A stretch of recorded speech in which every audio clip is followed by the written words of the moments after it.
ਵਾਹਿਗੁਰੂ ਜੀ ਕਾ ਖਾਲਸਾ, ਵਾਹਿਗੁਰੂ ਜੀ ਕੀ ਫਤਿਹ ਜੀ। ਸਵਾਗਤ ਹੈ ਜੀ ਤੁਹਾਡਾ ਸਾਰਿਆਂ ਦਾ ਆਨਲਾਈਨ ਗੁਰਮਤਿ ਕਲਾਸ ਵਿੱਚ। ਜਿਵੇਂ ਕਿ ਆਪ ਸਾਰਿਆਂ ਨੂੰ ਪਤਾ ਹੈ, ਅਸੀਂ ਕੁਝ ਸਮੇਂ ਤੋਂ ਗੌੜੀ ਕੀ ਵਾਰ ਦੀ ਵਿਚਾਰ ਸਾਂਝੀ ਕਰ ਰਹੇ ਹਾਂ। ਕੱਲ ਤੱਕ ਅਸੀਂ 7 ਪੌੜੀਆਂ ਦੀ ਵਿਚਾਰ ਸਾਂਝੀ ਕਰ ਚੁੱਕੇ ਹਾਂ। ਅੱਜ 8ਵੀਂ ਪੌੜੀ ਦੀ ਵਿਚਾਰ ਆਰੰਭ ਕਰਾਂਗੇ। ਇਸ ਪੌੜੀ ਦੇ ਨਾਲ ਸਭ ਤੋਂ ਪਹਿਲਾ ਸ਼ਲੋਕ ਸਾਹਿਬ ਸ੍ਰੀ ਗੁਰੂ ਅਰਜਨ ਪਾਤਸ਼ਾਹ ਜੀ ਦਾ ਉਚਾਰਨ ਕੀਤਾ ਹੋਇਆ ਹੈ। ਜਿਨ੍ਹਾਂ ਸਾਸ ਗਿਰਾਸ ਨਾ ਵਿਸਰੈ, ਹਰ ਨਾਮਾ ਮਨ ਮੰਤ, ਧਨ ਸੇ ਸੇਈ ਨਾਨਕਾ ਪੂਰਨ ਸੋਈ ਸੰਤ। ਸਾਸ ਦਾ ਮਤਲਬ ਸਵਾਸ ਲੈਂਦਿਆਂ ਤੇ ਗਿਰਾਸ ਦਾ ਮਤਲਬ ਗਰਾਈ ਖਾਂਦਿਆਂ, ਯਾਨੀ ਹਰ ਵਕਤ।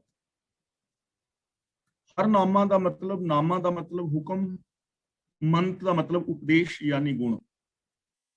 ਜਿਨ੍ਹਾਂ ਮਨੁੱਖਾਂ ਨੂੰ ਸਾਹ ਲੈਂਦਿਆਂ ਤੇ ਖਾਂਦਿਆਂ ਭਾਵ ਹਰ ਵਕਤ ਪ੍ਰਭੂ ਦਾ ਹੁਕਮ ਔਰ ਪ੍ਰਭੂ ਦੇ ਗੁਣ ਨਹੀਂ ਭੁੱਲਦੇ, ਯਾਨੀ ਜੋ ਹਮੇਸ਼ਾ ਰੱਬੀ ਯਾਦ ਵਿੱਚ ਜੀਂਦੇ ਹਨ, ਜੋ ਰੱਬੀ ਰਜ਼ਾ ਦੇ ਵਿੱਚ ਤੁਰਦੇ ਨੇ ਔਰ ਜੋ ਰੱਬੀ ਗੁਣਾਂ ਨੂੰ ਆਪਣੀ ਜ਼ਿੰਦਗੀ ਵਿੱਚ ਇੰਪਲੀਮੈਂਟ ਕਰਦੇ ਨੇ। ਧਨ ਸੇ ਸੇਈ ਨਾਨਕਾ ਪੂਰਨ ਸੋਈ ਸੰਤ। ਉਹ ਧੰਤਾ ਯੋਗ ਨੇ, ਮੁਬਾਰਕ ਹੈ ਉਹਨਾਂ ਦੀ ਜ਼ਿੰਦਗੀ। ਤੇ ਸੋਈ ਕੀ ਨੇ? ਪੂਰਨ ਸੰਤ। ਇੱਥੇ ਪੂਰਨ ਦੇ ਨੰਨੇ ਥੱਲੇ ਵੀ ਔਂਕੜ ਔਰ ਸੰਤ ਦੇ ਤੱਤੇ ਥੱਲੇ ਵੀ ਔਂਕੜ। ਇੱਥੇ ਸੰਤ ਦਾ ਮਤਲਬ ਹੈ ਰੱਬ, ਕਿਉਂਕਿ ਸੰਤ ਸ਼ਬਦ ਦੇ ਅਸੀਂ ਮੀਨਿੰਗ ਪਿੱਛੇ ਵੈਸੇ ਵਿਚਾਰ ਚੁੱਕੇ ਹਾਂ। ਸੰਤ ਸ਼ਬਦ ਕਰੀਬ 5 ਅਰਥਾਂ ਦੇ ਵਿੱਚ ਗੁਰਬਾਣੀ ਵਿੱਚ ਸਾਨੂੰ ਪ੍ਰਾਪਤ ਹੁੰਦਾ ਹੈ। ਜਿਵੇਂ ਭਾਗ ਹੁਆ ਗੁਰ ਸੰਤ ਮਿਲਾਇਆ, ਪ੍ਰਭ ਅਬਿਨਾਸ਼ੀ ਘਰ ਮੈਂ ਪਾਇਆ। ਹੁਣ ਇਸ ਪੰਕਤੀ ਦੇ ਅੰਦਰ ਜੋ ਪਹਿਲੇ ਪੰਕਤੀ ਵਿੱਚ ਸੰਤ ਸ਼ਬਦ ਜਿਸ ਨੂੰ ਕਿਹਾ ਹੈ ਨਾ, ਭਾਗ ਹੁਆ ਗੁਰ ਸੰਤ ਮਿਲਾਇਆ, ਇੱਥੇ ਗੁਰੂ ਦੇ ਰਾਰੇ ਨਾਲ ਸਿਹਾਰੀ ਹੈ, ਗੁਰੂ ਨੇ ਸੰਤ ਮਿਲਾ ਦਿੱਤਾ। ਹੁਣ ਪਹਿਲੀ ਪੰਕਤੀ ਵਿੱਚ ਕਹਿ ਰਹੇ ਨੇ ਸੰਤ, ਤੇ ਦੂਜੀ ਵਿੱਚ ਕਹਿ ਰਹੇ ਨੇ ਪ੍ਰਭ ਅਬਿਨਾਸ਼ੀ ਘਰ ਮਹਿ ਪਾਇਆ। ਜਿਹਨੂੰ ਪਹਿਲੀ ਪੰਕਤੀ ਵਿੱਚ ਸੰਤ ਕਿਹਾ ਹੈ, ਉਹਨੂੰ ਦੂਜੀ ਪੰਕਤੀ ਵਿੱਚ ਪ੍ਰਭ ਅਬਿਨਾਸ਼ੀ ਕਹਿ ਰਹੇ ਨੇ। ਜਿਹਨੂੰ ਦੂਜੀ ਪੰਕਤੀ ਵਿੱਚ ਪ੍ਰਭ ਅਬਿਨਾਸ਼ੀ ਕਿਹਾ ਹੈ, ਉਹਨੂੰ ਹੀ ਪਹਿਲੀ ਪੰਕਤੀ ਵਿੱਚ ਸੰਤ ਕਹਿ ਰਹੇ ਨੇ। ਯਾਨੀ ਸੰਤ ਦਾ ਮੀਨਿੰਗ ਹੋ ਗਿਆ ਰੱਬ। ਸੰਤ ਦਾ ਦੂਜਾ ਮੀਨਿੰਗ ਹੈ ਗੁਰੂ। ਸੰਤ ਸਰਣ ਜੋ ਜਨ ਭਰੈ, ਸੋ ਜਨ ਉਧਰਨਹਾਰ। ਇੱਥੇ ਸੰਤ ਦਾ ਮੀਨਿੰਗ ਹੈ ਗੁਰੂ, ਕਿ ਗੁਰੂ ਦੇ ਚਰਨਾਂ ਦੀ ਸ਼ਰਨ ਲੈਂਦਾ ਹੈ, ਗੁਰੂ ਦਰਸ਼ਾਏ ਰਾਹਾਂ ਤੇ ਚੱਲਦਾ ਹੈ, ਉਸ ਮਨੁੱਖ ਦਾ ਉद्धार ਹੋ ਜਾਂਦਾ ਹੈ। ਉਹ ਵਿਕਾਰਾਂ ਤੋਂ, ਪਾਪਾਂ ਤੋਂ, ਸੰਸਾਰ ਸਾਗਰ ਵਿੱਚ ਗਰਕਣ ਤੋਂ ਬਚਦਾ। ਤੀਜਾ ਸੰਤ ਦਾ ਮੀਨਿੰਗ ਹੈਗਾ ਸ਼ਾਂਤ। ਅੰਮ੍ਰਿਤ ਦ੍ਰਿਸ਼ਟ ਪੇਖੈ ਹੋਏ ਸੰਤ। ਗੁਰੂ ਜਿਨ੍ਹਾਂ ਨੂੰ ਮਿਹਰ ਭਰੀ ਨਜ਼ਰ ਦੇ ਨਾਲ ਤੱਕਦਾ ਹੈ, ਯਾਨੀ ਗੁਰੂ ਰਹਿਮਤ ਕਰਦਾ ਹੈ, ਜੋ ਗੁਰੂ ਦੱਸੇ ਰਾਹਾਂ ਤੇ ਚੱਲਦੇ ਨੇ। ਹੋਏ ਸੰਤ ਦਾ ਮਤਲਬ ਉਹ ਮਨੁੱਖ ਸ਼ਾਂਤ ਹੋ ਜਾਂਦਾ ਹੈ। ਉਸ ਮਨੁੱਖ ਦੇ ਅੰਦਰੋਂ ਵਿਕਾਰਾਂ ਦੀ ਅੱਗ ਬੁਝ ਜਾਂਦੀ ਹੈ, ਉਹ ਪਰਮ ਸ਼ਾਂਤੀ ਨੂੰ ਪ੍ਰਾਪਤ ਕਰ ਲੈਂਦਾ। ਅੰਮ੍ਰਿਤ ਦ੍ਰਿਸ਼ਟ ਪੇਖੈ ਹੋਏ ਸੰਤ। ਤੇ ਸੰਤ ਦਾ ਚੌਥਾ ਮੀਨਿੰਗ ਹੈ ਸਤਸੰਗਤ ਜਾਂ ਗੁਰੂ ਨਾਨਕ ਦੇਵ ਦੇ ਸਿੱਖ। ਸਤਸੰਗਤ, ਸੰਤ ਸੰਗ ਹਰ ਮਨ ਬਸੈ।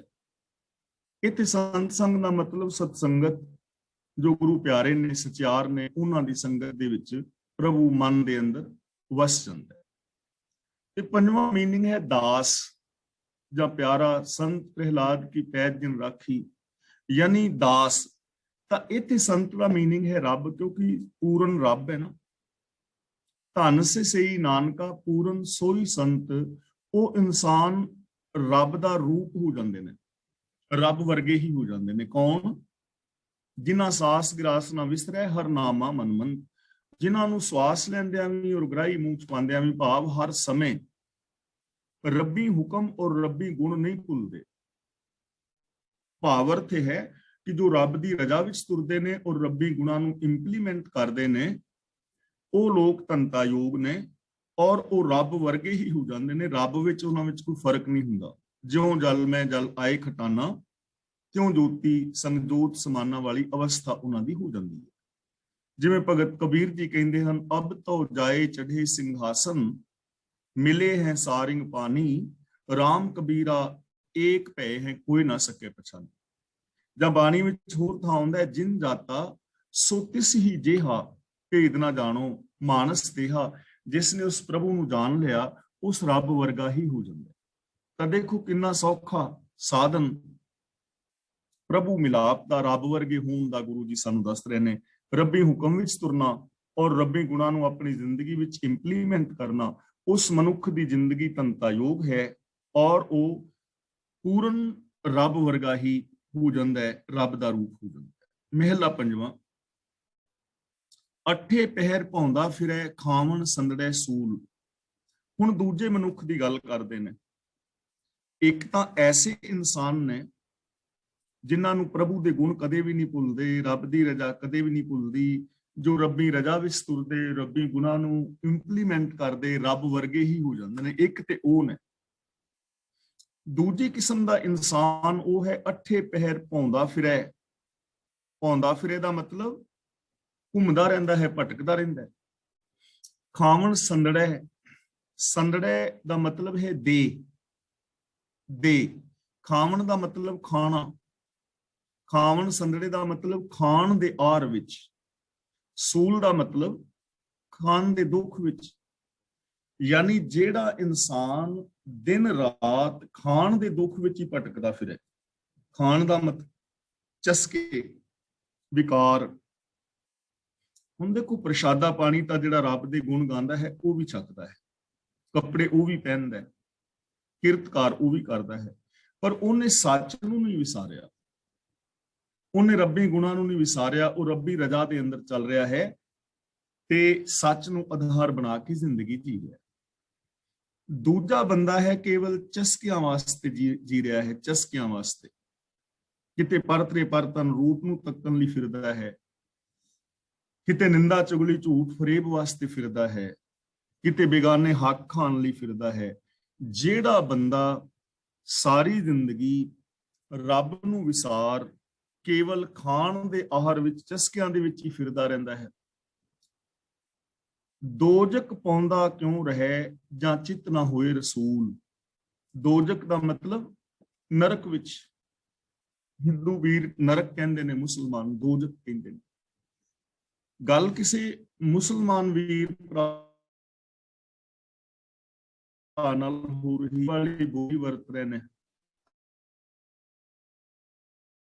ਰਸੂਲ ਸ਼ਬਦ ਵਰਤ ਰਹੇ ਨੇ, ਕਿਉਂਕਿ ਇਸਲਾਮ ਦਾ ਮੰਨਣਾ ਹੈ ਕਿ ਜੋ ਪੈਗੰਬਰ ਦੀ ਗੱਲ ਮੰਨੇਗਾ ਉਹਦੀ ਹੀ ਖੁਦਾ ਹਿਫਾਜ਼ਤ ਕਰੇਗਾ, ਉਹ ਬੰਦਾ ਹੀ ਰੱਬ ਨੂੰ ਪਾਏਗਾ।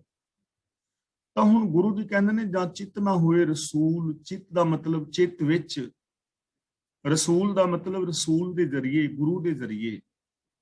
ਜੇ ਗੁਰੂ ਦੀ ਸ਼ਰਨ ਵਿੱਚ ਆ ਕੇ ਬੰਦੇ ਦੇ ਵਿੱਚ ਆਉਂਦਾ ਕਿਉਂ ਰਹੇ, ਉਹ ਦੋਜਕ ਵਿੱਚ ਪੈਣ ਤੋਂ ਕਿਵੇਂ ਬਚ ਸਕਦਾ ਹੈ? ਉਹ ਦੋਜਕ ਵਿੱਚ, ਨਰਕ ਵਿੱਚ ਪੈਣ ਤੋਂ ਨਹੀਂ ਬਚ ਸਕਦਾ। ਉਹਦੀ ਜ਼ਿੰਦਗੀ ਨਰਕ ਬਣ ਜਾਏਗੀ ਐਸੇ ਜੀਵਨ ਵਿੱਚ। ਇੱਥੇ ਰਸੂਲ ਸ਼ਬਦ ਵਰਤਿਆ ਹੈ ਇਸਲਾਮੀ ਭਾਸ਼ਾ ਵਿੱਚ। ਇੱਥੇ ਰਸੂਲ ਦਾ ਮਤਲਬ ਗੁਰੂ ਹੈ ਕਿ ਜੇ ਗੁਰੂ ਦੇ ਦੱਸੇ ਰਾਹ ਤੇ ਚੱਲ ਕੇ ਚਿੱਤ ਦੇ ਅੰਦਰ ਪ੍ਰਭੂ ਨੂੰ ਨਹੀਂ ਵਸਾਇਆ, ਰੱਬੀ ਗੁਣਾਂ ਨੂੰ ਨਹੀਂ ਵਸਾਇਆ ਔਰ ਕੇਵਲ ਵਿਕਾਰਾਂ ਵਾਲੀ ਜ਼ਿੰਦਗੀ ਜੀਂਦਾ ਹੋਇਆ ਖਾਣ ਪੀਣ ਦੇ ਵਿੱਚ ਹੀ ਲੱਗਾ ਰਹਿੰਦਾ, ਤੇ ਉਹ ਬੰਦਾ ਨਰਕ ਵਿੱਚ ਪੈਣ ਤੋਂ ਕਿਵੇਂ ਬਚ ਸਕਦਾ ਹੈ? ਉਹਦੀ ਜ਼ਿੰਦਗੀ ਨਰਕ ਬਣ ਜਾਏਗੀ। ਐਸਾ ਇਨਸਾਨ ਆਪਣੇ ਜੀਵਨ ਨੂੰ ਨਰਕ ਬਣਾਉਣ ਤੋਂ ਨਹੀਂ ਬਚਾ ਪਾਏਗਾ। ਔਰ ਦੇਖੋ ਕਿੰਨੇ ਪਿਆਰ ਦੇ ਨਾਲ ਸੰਸਾਰ ਦੀ ਜਿਹੜੀ ਹੈ ਜੀਵਨੀ ਅਸਲੀਅਤ ਸਾਡੇ ਸਾਹਮਣੇ ਗੁਰੂ ਸਾਹਿਬ ਨੇ ਰੱਖੀ। ਹੁਣ ਅਸੀਂ ਇਮਾਨਦਾਰੀ ਦੇ ਨਾਲ ਚਾਰ ਚੁਫੇਰੇ ਵੇਖੀਏ ਤਾਂ ਜਿਨ੍ਹਾਂ ਲੋਕਾਂ ਦੀ ਮੈਂਟੈਲਿਟੀ ਦੇ ਅੰਦਰ ਸੱਚ ਨਹੀਂ, ਪਿਆਰ ਨਹੀਂ, ਦਇਆ ਨਹੀਂ, ਇਨਸਾਨੀਅਤ ਨਹੀਂ, ਰੱਬ ਨਹੀਂ, ਉਹਨਾਂ ਨੇ ਆਪਣੀ ਜ਼ਿੰਦਗੀ ਨੂੰ ਤੇ ਨਰਕ ਬਣਾਇਆ ਹੀ ਹੋਇਆ ਹੈ। ਈਰਖਾ ਦਵੇਸ਼ ਵਿੱਚ ਹਰ ਵੇਲੇ ਸੜ ਹੀ ਰਹੇ ਨੇ। ਤੇ ਐਸੇ ਲੋਕ ਦੂਜਿਆਂ ਨੂੰ ਵੀ ਸ਼ਾਂਤ ਨਹੀਂ ਰਹਿਣ ਦਿੰਦੇ, ਕਿਉਂਕਿ ਜਿੱਥੇ ਅੱਗ ਵਾਲਾ ਬੰਦਾ ਜਾਏਗਾ, ਜਿੱਥੇ ਅੱਗ ਜਾਏਗੀ ਉੱਥੇ ਸੇਕ ਹੀ ਲੱਗਣਾ। ਜਿੱਥੇ ਐਸੇ ਲੋਕ ਵਿਚਰਦੇ ਨੇ, ਦੂਜਿਆਂ ਦਾ ਵੀ ਜੀਵਨ ਬਰਬਾਦ ਕਰਦੇ ਨੇ। ਤਾਂ ਗੁਰੂ ਪਾਤਸ਼ਾਹ ਜੀ ਸਾਨੂੰ ਸਮਝਾ ਰਹੇ ਨੇ ਕਿ ਜੋ ਗੁਰੂ ਦੇ ਦੱਸੇ ਰਾਹਾਂ ਨੂੰ ਤਿਆਗ ਕੇ ਆਪਣੇ ਚਿੱਤ ਵਿੱਚ ਰੱਬ ਨੂੰ ਨਹੀਂ ਵਸਾਉਂਦਾ, ਸਗੋਂ ਵਿਕਾਰਾਂ ਵਾਲੀ ਜ਼ਿੰਦਗੀ ਜੀਂਦਾ ਹੈ, ਤਾਂ ਉਹ ਇਨਸਾਨ ਆਪਣੇ ਜੀਵਨ ਨੂੰ ਨਰਕ ਬਣਾਉਣ ਤੋਂ ਨਹੀਂ ਬਚਾ ਪਾਏਗਾ। ਪੌੜੀ। ਤਿਸੈ ਸਰੇਵਹੁ ਪ੍ਰਾਣਿਹੁ ਜਿਸ ਤੈ ਨਾਉ ਪੱਲੇ। ਇਹਨੂੰ ਪਲੇ ਨਹੀਂ ਪੜਨਾ, ਚੁੱਪੇ ਪੋਲਾ। ਜੇ ਪਲੇ ਪੜਾਂਗੇ ਤੇ ਪਲੇ ਦਾ ਮਤਲਬ ਹੁੰਦਾ ਹੈ ਪਲਣਾ, ਪਰ ਇੱਥੇ ਹੈ ਪੱਲੇ, ਪੱਲੇ ਵਿੱਚ।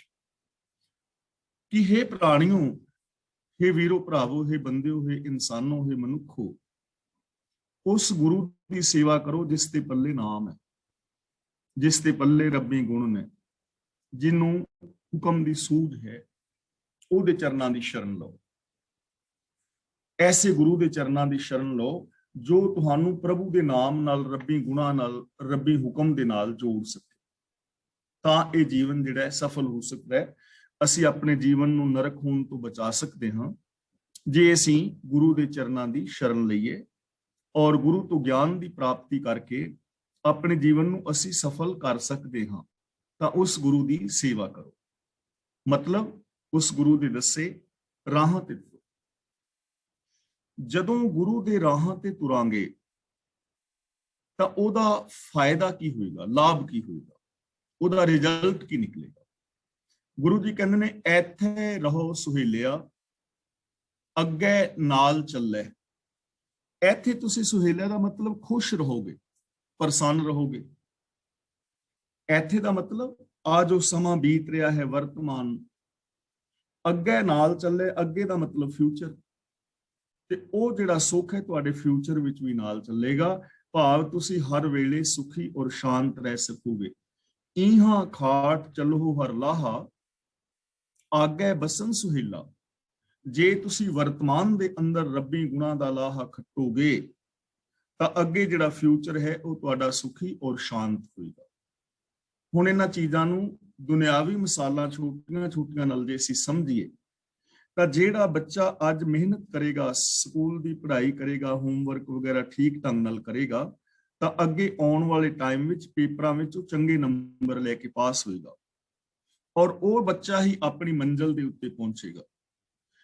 ਆਮ ਜਿਹੜਾ ਬੰਦਾ ਹੈ ਜੇ ਉਹ ਟਾਈਮ ਨਾਲ ਆਪਣੀ ਦੁਕਾਨ ਖੋਲਦਾ ਹੈ, ਕੰਮ ਤੇ ਜਾਂਦਾ ਹੈ, ਵਰਤਮਾਨ ਨੂੰ ਸੰਭਾਲਦਾ ਹੈ ਤਾਂ ਉਹਦਾ ਜਿਹੜਾ ਆਉਣ ਵਾਲਾ ਸਮਾਂ ਹੈ ਫਿਊਚਰ ਚੰਗਾ ਹੋਏਗਾ। ਜੇ ਇਸ ਵੀਕ ਵਿੱਚ ਕੰਮ ਕਰੋਗੇ ਤਾਂ ਫਿਰ ਅਗਲੇ ਸੋਮਵਾਰ ਜਾਂ ਐਤਵਾਰ ਜਦੋਂ ਵੀ ਤਨਖਾਹ ਮਿਲਣੀ ਤਾਂ ਹੀ ਮਿਲੇਗੀ, ਨਾ ਕੰਮ ਨਹੀਂ ਕਰੋਗੇ ਤਾਂ ਨਹੀਂ ਮਿਲੇਗੀ। ਜੇ ਹੁਣ ਰੋਟੀ ਖਾਓਗੇ ਤਾਂ ਅੱਗੇ ਦਾ ਮਤਲਬ ਆਉਣ ਵਾਲੇ ਟਮੇ ਸਮਾਂ ਚਾਹੇ ਉਹ 2 ਮਿੰਟ ਬਾਅਦ ਹੀ ਭੁੱਖ ਮਿਟ ਜਾਏਗੀ ਨਾ। ਤਾਂ ਗੁਰੂ ਜੀ ਕਹਿੰਦੇ ਨੇ ਜੇ ਤੁਸੀਂ ਗੁਰੂ ਦੇ ਦੱਸੇ ਰਾਹਾਂ ਤੇ ਚੱਲ ਕੇ ਪ੍ਰਭੂ ਦੇ ਗੁਣਾਂ ਦੇ ਧਾਰਨੀ ਹੋਵੋਗੇ ਤਾਂ ਵਰਤਮਾਨ ਵਿੱਚ ਸੁਖੀ ਰਹੋਗੇ ਔਰ ਤੁਹਾਡਾ ਫਿਊਚਰ ਜਿਹੜਾ ਹੈ ਆਉਣ ਵਾਲਾ ਸਮਾਂ ਉਹ ਵੀ ਸੁਖੀ ਔਰ ਸ਼ਾਂਤ ਬੀਤੇਗਾ। ਸਾਰੀ ਜ਼ਿੰਦਗੀ ਖੁਸ਼ ਰਹੋਗੇ। ਘਰ ਬੰਧੋ ਸੱਚ ਧਰਮ ਕਾ, ਗੱਡ ਥੰਮ ਅਹੱਲੇ। ਇਹਨੂੰ ਅਹਲੇ ਨਹੀਂ ਪੜਨਾ, ਹਾਹੇ ਦੇ ਉੱਤੇ ਅਦਕ ਲਾਣਾ ਹੈ। ਅਹੱਲੇ, ਅਹੱਲੇ ਦਾ ਮਤਲਬ ਅਹਿਲ, ਜਿਹੜਾ ਹਿੱਲਦਾ ਨਹੀਂ। ਗੱਡ ਦਾ ਮਤਲਬ ਗੱਡ ਕੇ, ਅਹੱਲੇ ਦਾ ਮਤਲਬ ਨਾ ਹਿੱਲਣ ਵਾਲਾ, ਬੰਧੋ ਦਾ ਮਤਲਬ ਬਣਾਓ। ਘਰ ਬੰਧੋ ਸੱਚ ਧਰਮ ਕਾ, ਸੱਚ ਧਰਮ ਦਾ ਘਰ ਬਣਾਓ ਜਿਹੜਾ ਡਿੱਗਦਾ ਨਹੀਂ, ਜਿਹੜਾ ਅਹਿਲ ਹੈ। ਪੱਕੇ ਥੰਮੇ ਗੱਡ ਕੇ, ਯਾਨੀ ਪੂਰਨ ਵਿਸ਼ਵਾਸ ਸਿਦਕ ਦੇ ਨਾਲ ਸੱਚ ਔਰ ਧਰਮ ਦਾ ਘਰ ਬਣਾਓ। ਭਾਵ ਕਿ ਆਪਣੀ ਸੁਰਤ ਨੂੰ ਹਮੇਸ਼ਾ ਸੱਚ ਔਰ ਧਰਮ ਦੇ ਅੰਦਰ ਟਿਕਾ ਕੇ ਰੱਖੋ ਔਰ ਇਹਨੂੰ ਅਹਿਲ ਬਣਾਓ। ਕਦੇ ਵੀ ਤੁਹਾਡੀ ਸੁਰਤ ਹਿੱਲੇ ਨਾ ਸੱਚ ਤੋਂ, ਧਰਮ ਤੋਂ। ਤੇ ਸੱਚ ਦਾ ਮਤਲਬ ਸੱਚ ਤੇ ਧਰਮ ਦਾ ਮਤਲਬ ਫਰਜ਼। ਸੱਚ ਦਾ ਕਦੇ ਵੀ ਤਿਆਗ ਨਾ ਕਰੋ ਔਰ ਆਪਣੇ ਫਰਜ਼ਾਂ ਤੋਂ ਕਦੇ ਵੀ ਕੁਤਾਹੀ ਨਾ ਕਰੋ। ਸੱਚ ਨੂੰ ਆਧਾਰ ਬਣਾ ਕੇ ਮਨੁੱਖੀ ਫਰਜ਼ਾਂ ਨੂੰ ਪੂਰੇ ਕਰਨ ਦਾ ਨਾਮ ਹੀ ਧਰਮ ਹੈ। ਸੱਚ ਨੂੰ, ਧਰਮ ਨੂੰ ਆਪਣੀ ਜ਼ਿੰਦਗੀ ਦਾ ਘਰ ਬਣਾਓ ਪੱਕਾ। ਹੁਣ ਸਾਡਾ ਘਰ ਕਿਹੜਾ, ਦੇਖੋ ਇੱਥੇ ਦੁਨਿਆਵੀ ਘਰਾਂ ਦੀ ਗੱਲ ਨਹੀਂ ਹੋ ਰਹੀ। ਘਰ ਸਾਡਾ ਹੈ, ਸੁਰਤ ਸਾਡੀ ਕਿੱਥੇ ਟਿਕਦੀ ਹੈ, ਮੇਰੀ ਜੋ ਸੋਚ ਹੈ ਉਹਦਾ ਟਿਕਾਣਾ ਕਿੱਥੇ ਹੈ, ਈਰਖਾ ਵਿੱਚ ਜਾਂ ਪ੍ਰੇਮ ਵਿੱਚ। ਮੇਰੀ ਸੁਰਤ ਸੱਚ ਵਿੱਚ ਟਿਕੀ ਹੋਈ ਹੈ ਜਾਂ ਝੂਠ ਵਿੱਚ ਟਿਕੀ ਹੋਈ ਹੈ। ਮੇਰੀ ਸੁਰਤ ਸੋਚ ਸੰਤੋਖ ਵਿੱਚ ਟਿਕੀ ਹੈ ਜਾਂ ਲੋਭ ਵਿੱਚ ਟਿਕੀ ਹੈ। ਇਹਨੂੰ ਕਹਿੰਦੇ ਨੇ ਘਰ। ਤਾਂ ਜੋ ਸੁਰਤ ਦਾ ਟਿਕਾਣਾ ਸਾਡੇ ਹੈ, ਸਾਡੀ ਮੈਂਟੈਲਿਟੀ, ਸਾਡੀ ਜੋ ਸੋਚ ਹੈ ਉਹ ਸੱਚ ਧਰਮ ਦੇ ਅੰਦਰ ਟਿਕੀ ਹੋਣੀ ਚਾਹੀਦੀ ਹੈ। ਬੰਦੇ ਦੀ ਸੁਰਤ ਦੇ ਅੰਦਰ ਸੱਚ ਹੋਵੇ, ਫਰਜ਼ ਹੋਣ ਔਰ ਅਹਿਲ ਥੰਮ ਗੱਡ ਕੇ, ਭਾਵ ਪੂਰਨ ਵਿਸ਼ਵਾਸ ਦੇ ਨਾਲ, ਪੂਰਨ ਇਰਾਦੇ ਦੇ ਨਾਲ ਸੱਚ ਧਰਮ ਨੂੰ ਆਪਣਾ ਘਰ ਬਣਾਓ। ਭਾਵ ਸੱਚ ਨੂੰ ਆਧਾਰ ਬਣਾ ਕੇ ਮਨੁੱਖੀ ਫਰਜ਼ਾਂ ਨੂੰ ਪੂਰੇ ਕਰੋ। ਓਟ ਲਹੋ ਨਾਰਾਇਣ ਹੈ, ਦੀਨ ਦੁਨੀਆ ਝੱਲੇ। ਝੱਲੇ ਦਾ ਮਤਲਬ ਝੱਲਦਾ ਹੈ, ਆਸਰਾ ਦਿੰਦਾ ਹੈ। ਓਟ ਲਹਿਓ ਨਾਰਾਇਣ ਹੈ, ਅਕਾਲ ਪੁਰਖ ਦੀ ਟੇਕ ਰੱਖੋ, ਆਸਰਾ ਲਓ। ਦੀਨ ਦੁਨੀਆ ਝੱਲੇ ਦਾ ਮਤਲਬ ਦੀਨ ਤੇ ਦੁਨੀਆ ਨੂੰ ਆਸਰਾ ਦੇਣ ਵਾਲਾ ਹੈ, ਦੀਨ ਦੁਨੀਆ ਨੂੰ ਆਸਰਾ ਦੇਣ ਵਾਲਾ ਹੈ, ਯਾਨੀ ਸਾਰੇ ਸੰਸਾਰ ਨੂੰ ਉਹ ਆਸਰਾ ਦੇਣ ਵਾਲਾ ਹੈ। ਉਹਦਾ ਓਟ ਲਓ, ਉਹਦਾ ਆਸਰਾ ਲਓ। ਆਸਰਾ ਲੈਣ ਨੂੰ ਸਮਝ ਲੈਣਾ ਜਿਵੇਂ ਕੋਈ ਅੰਧਾ ਆਦਮੀ ਹੈ ਨਾ, ਤੇ ਉਹ ਕਿਸੇ ਦਾ ਆਸਰਾ ਲੈ ਕੇ ਆਪਣੇ ਟਿਕਾਣੇ ਤੇ ਪਹੁੰਚਦਾ ਹੈ। ਤੇ ਆਸਰਾ ਲੈਣ ਦਾ ਮਤਲਬ ਹੁੰਦਾ ਹੈ ਉਹ ਕਿਸੇ ਦੀ ਸੂਟੀ ਫੜ ਪੱਲਾ ਜਾਂ ਉਹਦਾ ਹੱਥ ਫੜ ਕੇ ਉਹਦੇ ਪਿੱਛੇ ਪਿੱਛੇ ਚੱਲ ਕੇ ਆਪਣੇ ਟਿਕਾਣੇ ਤੇ ਪਹੁੰਚਦਾ। ਬਾਪ ਦਾ ਆਸਰਾ ਲੈ ਕੇ ਤੁਰਨਾ ਸਿੱਖਦੇ ਨੇ, ਬੋਲਣਾ ਸਿੱਖਦੇ ਨੇ। ਆਸਰਾ ਲੈਣ ਦਾ ਮਤਲਬ ਹੀ ਹੈ ਸਹਾਰਾ ਲੈਣਾ। ਤਾਂ ਇੱਥੇ ਰੱਬ ਦਾ ਆਸਰਾ ਲੈਣ ਦਾ ਮਤਲਬ ਰੱਬੀ ਗੁਣਾਂ ਦਾ ਆਸਰਾ ਲਓ, ਰੱਬੀ ਹੁਕਮ ਨੂੰ ਆਪਣੀ ਜ਼ਿੰਦਗੀ ਦਾ ਆਧਾਰ ਬਣਾਓ, ਬੇਸ ਬਣਾਓ। ਸੱਚ ਦਾ ਆਸਰਾ ਲੈ ਕੇ ਜ਼ਿੰਦਗੀ ਜੀਵੋ, ਝੂਠ ਦਾ ਆਸਰਾ ਲੈ ਕੇ ਨਹੀਂ। ਪ੍ਰੇਮ ਦਾ ਆਸਰਾ ਲਓ, ਆਪਣੇ ਜੀਵਨ ਦੇ ਅੰਦਰ ਪ੍ਰੇਮ ਦਾ ਆਸਰਾ ਲਓ, ਈਰਖਾ ਦਾ ਆਸਰਾ ਨਾ ਲਓ। ਆਪਣੇ ਜੀਵਨ ਦੇ ਅੰਦਰ ਨਿਮਰਤਾ ਦਾ ਆਸਰਾ ਲਓ, ਹੰਕਾਰ ਦਾ ਆਸਰਾ ਨਾ ਲਓ। ਇਸ ਲਈ ਗੁਰੂ ਜੀ ਕਹਿੰਦੇ ਨੇ ਪ੍ਰਭੂ ਦੇ ਗੁਣਾਂ ਦਾ ਸਹਾਰਾ ਲਓ, ਪ੍ਰਭੂ ਦੇ ਗੁਣਾਂ ਦਾ ਆਸਰਾ ਲਓ, ਪ੍ਰਭੂ ਦੇ ਗੁਣਾਂ ਨੂੰ ਆਪਣੀ ਜ਼ਿੰਦਗੀ ਦਾ ਆਧਾਰ ਬਣਾਓ, ਕਿਉਂਕਿ ਉਹ ਪ੍ਰਭੂ ਹੀ ਸਾਰੀ ਦੁਨੀਆ ਨੂੰ ਆਸਰਾ ਦੇਣ ਵਾਲਾ ਹੈ। ਉਹਦੀ ਰਜ਼ਾ ਭਾਣੇ ਦੇ ਵਿੱਚ ਹੀ ਸਾਰਾ ਸੰਸਾਰ ਚੱਲ ਰਿਹਾ ਹੈ। ਨਾਨਕ ਪਕੜੇ ਚਰਨ ਹਰ, ਤਿਸ ਦਰਗਾਹ ਮੱਲੇ। ਮੱਲੇ ਦਾ ਮਤਲਬ ਮੱਲੀ ਰੱਖਦਾ ਹੈ। ਇਹਨੂੰ ਮੱਲੇ ਨਹੀਂ ਪੜਨਾ, ਮੱਲੇ। ਮੱਲੇ ਦਾ ਮਤਲਬ ਮੱਲੀ ਰੱਖਦਾ ਹੈ। ਨਾਨਕ ਪਕੜੇ ਚਰਨ ਹਰ, ਗੁਰੂ ਜੀ ਕਹਿੰਦੇ ਨੇ ਜਿਸ ਮਨੁੱਖ ਨੇ ਪ੍ਰਭੂ ਦੇ ਪੈਰ ਫੜੇ ਹਨ, ਯਾਨੀ ਜਿਹਨੇ ਰੱਬੀ ਗੁਣਾਂ ਦਾ ਸਹਾਰਾ ਲਿਆ ਹੈ, ਉਹਨੂੰ ਕੀ ਹੈ ਕਿ ਤਿਸ ਦਰਗਾਹ ਮੱਲੇ, ਉਹ ਪ੍ਰਭੂ ਦੀ ਦਰਗਾਹ ਮੱਲੀ ਰੱਖਦਾ ਹੈ, ਉਹਨੂੰ ਛੱਡਦਾ ਨਹੀਂ। ਜਿਵੇਂ ਕਹਿੰਦੇ ਨਾ ਵੀ ਆ ਸੀਟ ਮੈਂ ਮੱਲ ਲਈ ਹੈ, ਜਿਹੜੀ ਸੀਟ ਮੱਲ ਲਈ ਫਿਰ ਮੱਲ ਲਈ, ਉਹਦੇ ਉੱਤੇ ਪੱਕੇ ਹੋ ਗਏ, ਉਹਨੂੰ ਫਿਰ ਛੱਡਦਾ ਨਹੀਂ ਨਾ ਬੰਦਾ, ਉੱਤੇ ਉਹ ਕਬਜ਼ਾ ਕਰ ਲੈਂਦਾ ਹੈ, ਉਹ ਸਦਾ ਵਾਸਤੇ ਆਪਣਾ ਬਣਾ ਲੈਂਦਾ, ਉਹਦਾ ਤਿਆਗ ਨਹੀਂ ਕਰਦਾ। ਤਾਂ ਜਿੰਨੇ ਵੀ ਪ੍ਰਭੂ ਦੇ ਚਰਨ ਫੜੇ ਨੇ, ਭਾਵ ਰੱਬੀ ਗੁਣਾਂ ਦਾ ਸਹਾਰਾ ਲਿਆ ਹੈ, ਉਹ ਰੱਬੀ ਦਰਗਾਹ ਨੂੰ ਮੱਲੀ ਰੱਖਦਾ ਹੈ। ਭਾਵ ਕਿ ਉਹਦਾ ਟਿਕਾਣਾ ਹਮੇਸ਼ਾ ਰੱਬੀ ਦਰਗਾਹ ਵਿੱਚ ਹੁੰਦਾ ਹੈ, ਰੱਬੀ ਹਜ਼ੂਰੀ ਵਿੱਚ ਹੁੰਦਾ ਹੈ। ਯਾਨੀ ਉਹ ਰੱਬੀ ਗੁਣਾਂ ਨੂੰ ਕਦੇ ਵੀ ਨਹੀਂ ਛੱਡਦਾ। ਉਹਦੀ ਸੁਰਤ ਦੇ ਅੰਦਰ ਪ੍ਰਭੂ ਦੇ ਚਰਨ, ਪ੍ਰਭੂ ਦੇ ਗੁਣ ਵਸੇ ਰਹਿੰਦੇ ਨੇ, ਔਰ ਉਹਦੀ ਸੁਰਤ ਹਮੇਸ਼ਾ ਹਮੇਸ਼ਾ ਰੱਬੀ ਗੁਣਾਂ ਦੇ ਨਾਲ ਜੁੜੀ ਹੈ। ਸ਼ਲੋਕ ਮਹਿਲਾ ਪੰਜਵਾਂ। ਜਾਚਕ ਮੰਗੈ ਦਾਨ, ਦੇਹ ਪਿਆਰਿਆ। ਜਾਚਕ ਦਾ ਮਤਲਬ ਮੰਗਤਾ, ਦਾਨ ਦਾ ਮਤਲਬ ਅਪਾਰ ਸ਼ਬਦ ਦਾ ਖੈਰ, ਪਿਆਰਿਆ ਦਾ ਮਤਲਬ ਹੈ ਪ੍ਰਭੂ, ਕਿ ਹੈ ਮੇਰੇ ਮਾਲਕ, ਮੈਂ ਤੇਰੇ ਦਰ ਦਾ ਮੰਗਤਾ ਹਾਂ ਤੇ ਖੈਰ ਮੰਗਦਾ ਹਾਂ। ਤੇਰੇ ਦਰ ਤੋਂ ਮੈਂ ਕੁਝ ਮੰਗਣ ਵਾਸਤੇ ਆਇਆ। ਤੇ ਰੱਬ ਦੇ ਪਿਆਰੇ ਮੰਗਦੇ ਕੀ ਨੇ? ਮੰਗੋ ਦਾਨ, ਠਾਕੁਰ ਨਾਮ, ਅਵਰ ਕਛੂ ਮੇਰੇ ਸੰਗ ਨਾ ਚਾਲੇ, ਮਿਲੇ ਕਿਰਪਾ ਗੁਣਗਾਮ।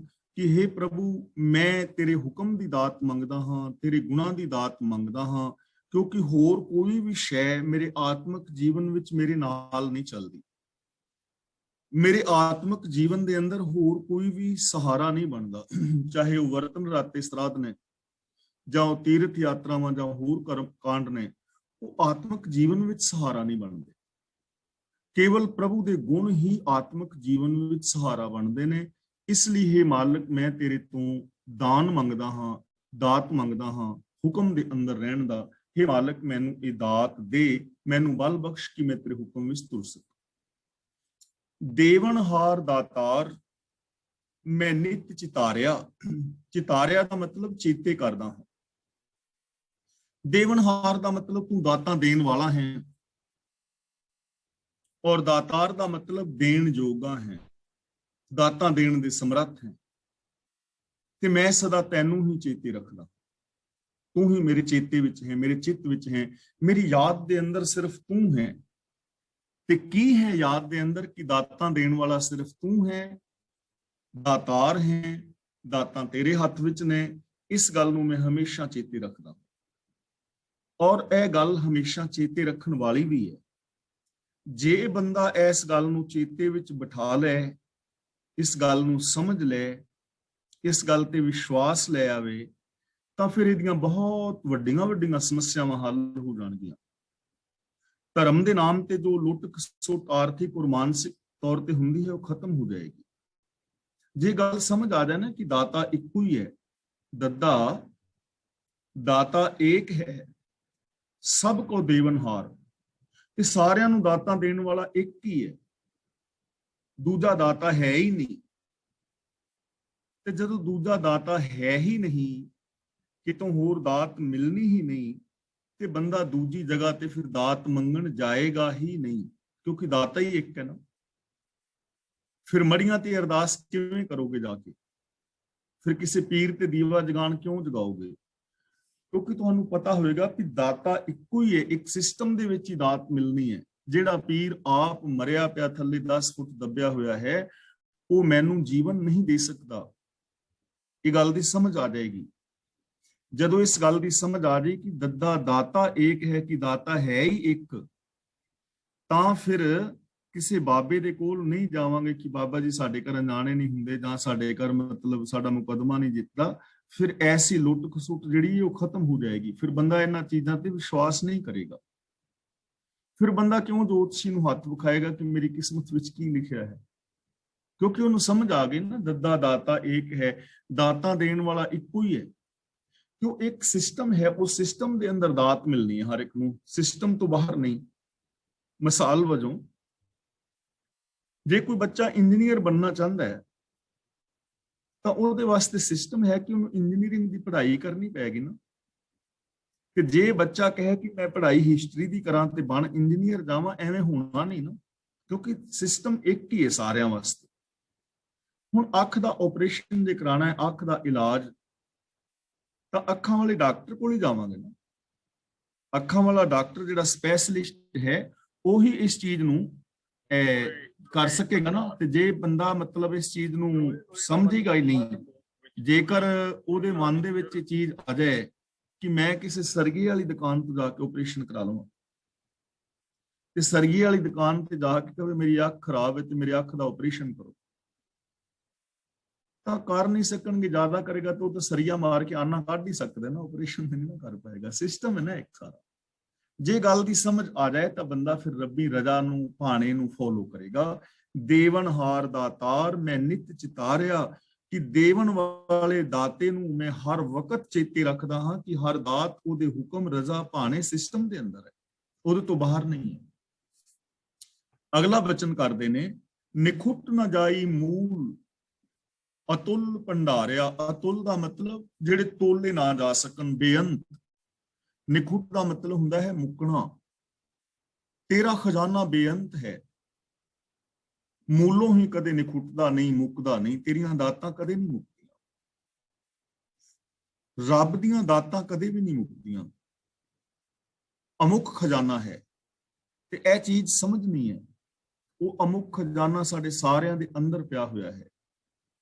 ਅਸੀਂ ਸੁੱਖ ਚਾਹੁੰਦੇ ਹਾਂ, ਖੁਸ਼ੀ ਚਾਹੁੰਦੇ ਹਾਂ, ਪ੍ਰਸੰਨਤਾ ਚਾਹੁੰਦੇ ਹਾਂ, ਤਾਂ ਇਹ ਖੁਸ਼ੀ, ਪ੍ਰਸੰਨਤਾ ਔਰ ਆਨੰਦ ਦਾ ਅਮੁੱਕ ਖਜ਼ਾਨਾ ਹਰ ਇਨਸਾਨ ਦੇ ਅੰਦਰ ਪਿਆ ਹੋਇਆ ਹੈ, ਕੇਵਲ ਵਰਤਣਾ ਹੈ। ਜਿਵੇਂ ਮੈਂ ਰੋਜ਼ ਬੇਨਤੀ ਕਰ ਰਿਹਾ, ਸੱਚਾਈ, ਦਇਆ, ਪਿਆਰ, ਮੁਹੱਬਤ, ਇਨਸਾਨੀਅਤ, ਨਿਰਭੈਤਾ, ਨਿਰਵੈਰਤਾ, ਕੀ ਇਹ ਗੁਣ ਖਰਚਣ ਦੇ ਨਾਲ ਮੁੱਕ ਜਾਣਗੇ ਜੀ? ਇਹ ਗੁਣ ਖਰਚਣ ਦੇ ਨਾਲ ਵਰਤਿਆਂ ਮੁੱਕਣੇ ਨਹੀਂ, ਹੋਰ ਵਧਣਗੇ।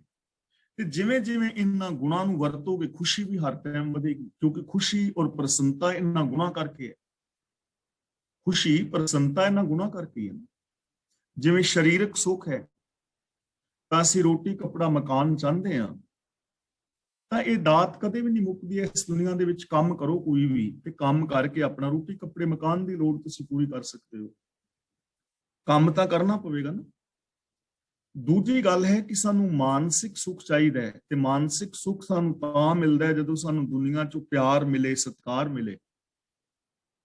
ਤੇ ਪਿਆਰ, ਸਤਿਕਾਰ ਹੁਣ ਮੰਗਿਆ ਤਾਂ ਮਿਲਣਾ ਨਹੀਂ। ਪਿਆਰ ਉਸ ਕਿਸੇ